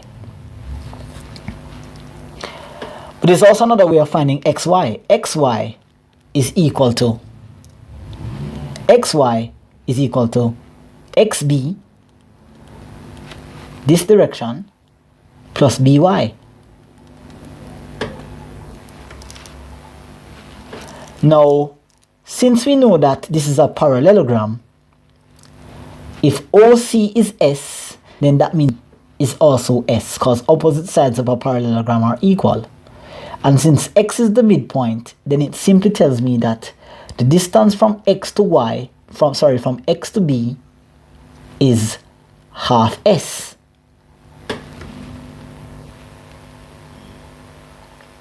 Because X is the midpoint. And I also know that OA is R units, so CB is also R units. And since Y is the midpoint, then that means BY is half R, because opposite sides are equal. I need to make it negative because this vector is going this way, but I'm going that way, so I'm the inverse, and that's negative half R. This vector is going this way, and I'm going this way, so this remains as half S. Remember, the ones in green are the units, the ones in oranges are the points. So XB is half S, and BY is negative half R. So we'll move that plus and put minus half R. And that's going to be the vector xy. So therefore, that's another way of finding xy. Now we can create an equation here, because they gave us one way of finding xy, and the value of xy is K open bracket R plus S. And another way that I found of finding xy, another way that I found to find xy, I don't think that English was right, but okay, is half S minus half R. So now there's a common factor over this side. So we can say that K open bracket R plus S is equal to, I can factor out negative a half.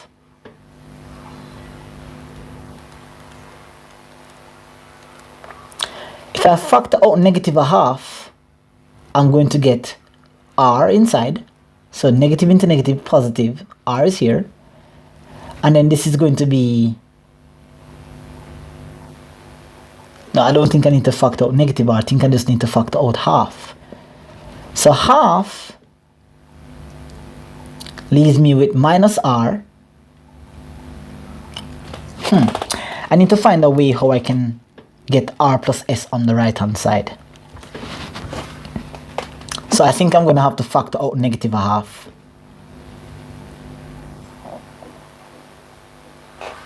And then I'm going to factor out. So a half from this here, a half from this is going to give me half into half S gives me S. And a half, negative a half. Let's see here. I take out negative half, I'm going to get negative S.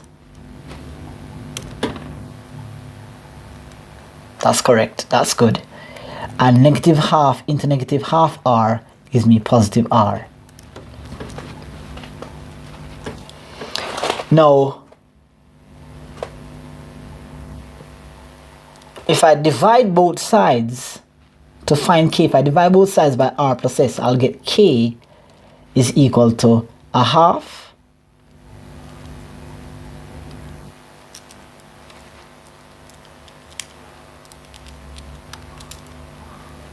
k, if I divide both sides by r plus s, I'm going to get negative half, open bracket, s, or r minus s. I could just turn this around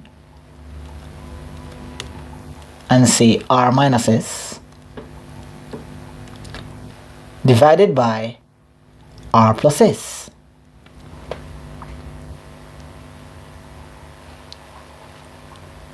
Now, these two are not the same, so I cannot cancel them out. And if I factor out -1 here, I'm going to get s minus r. So I think I have a problem. Let's go back here and see. The constant k is going to be either a half or a positive a half. So I need to figure out if I'm doing the right thing here. Let's see. Oh, I might have shifted the document a little bit.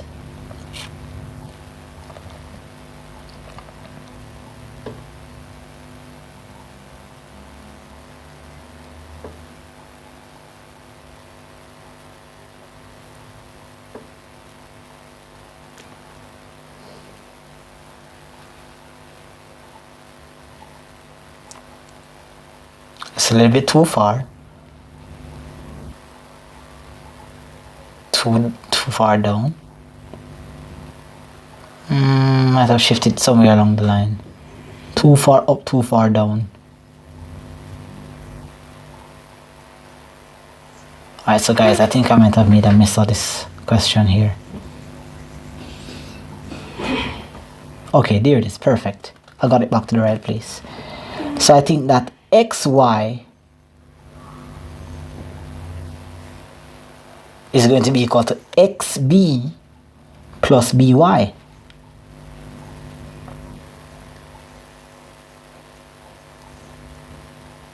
xb is going in the same direction as OC. So that's a half s, I'm sure about that. So I think the error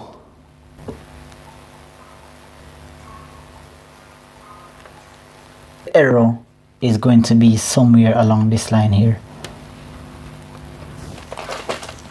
I think the error is somewhere here. I'm not sure. But let's figure it out together. I need to find a way to get this to be the same.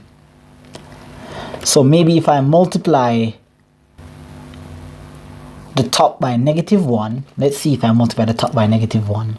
K is equal to, if I multiply the top by -1, I'm going to get a half.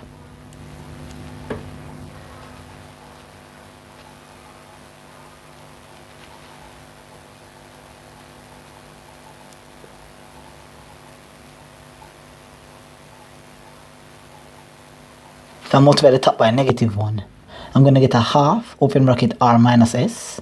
So I'm going to multiply top and bottom by -1. If I multiply this by -1, I'm going to get s. Multiply this by -1, I'm going to get -r. Something is not right, but I think I need to figure this out. I will post the solutions in another video tutorial coming up next. I'll definitely be sure. So I'm going to try to figure out this last part here. But I'll definitely copy and paste this in another video tutorial and another past paper. Alright? Don't want to waste your time on this section. But that brings us to the end of this past paper. 29 January. A lot was learned from this paper. If you need the solution paper to this, if you need like the working out, I'll see it on the screen here. You can of course DM me in my Instagram at Apex Academy of Mathematics, and I will forward the document to you at free of charge, of course. And of course you can follow me on Facebook at Akeem Math Peer to Wiz, and of course be sure to subscribe, like and comment on the video. All right, this takes us to the end of this another tutorial from the Apex Academy of Mathematics. We're learning the language of the universe begins here. Do take care, and we will see you next time in another tutorial. Bye bye.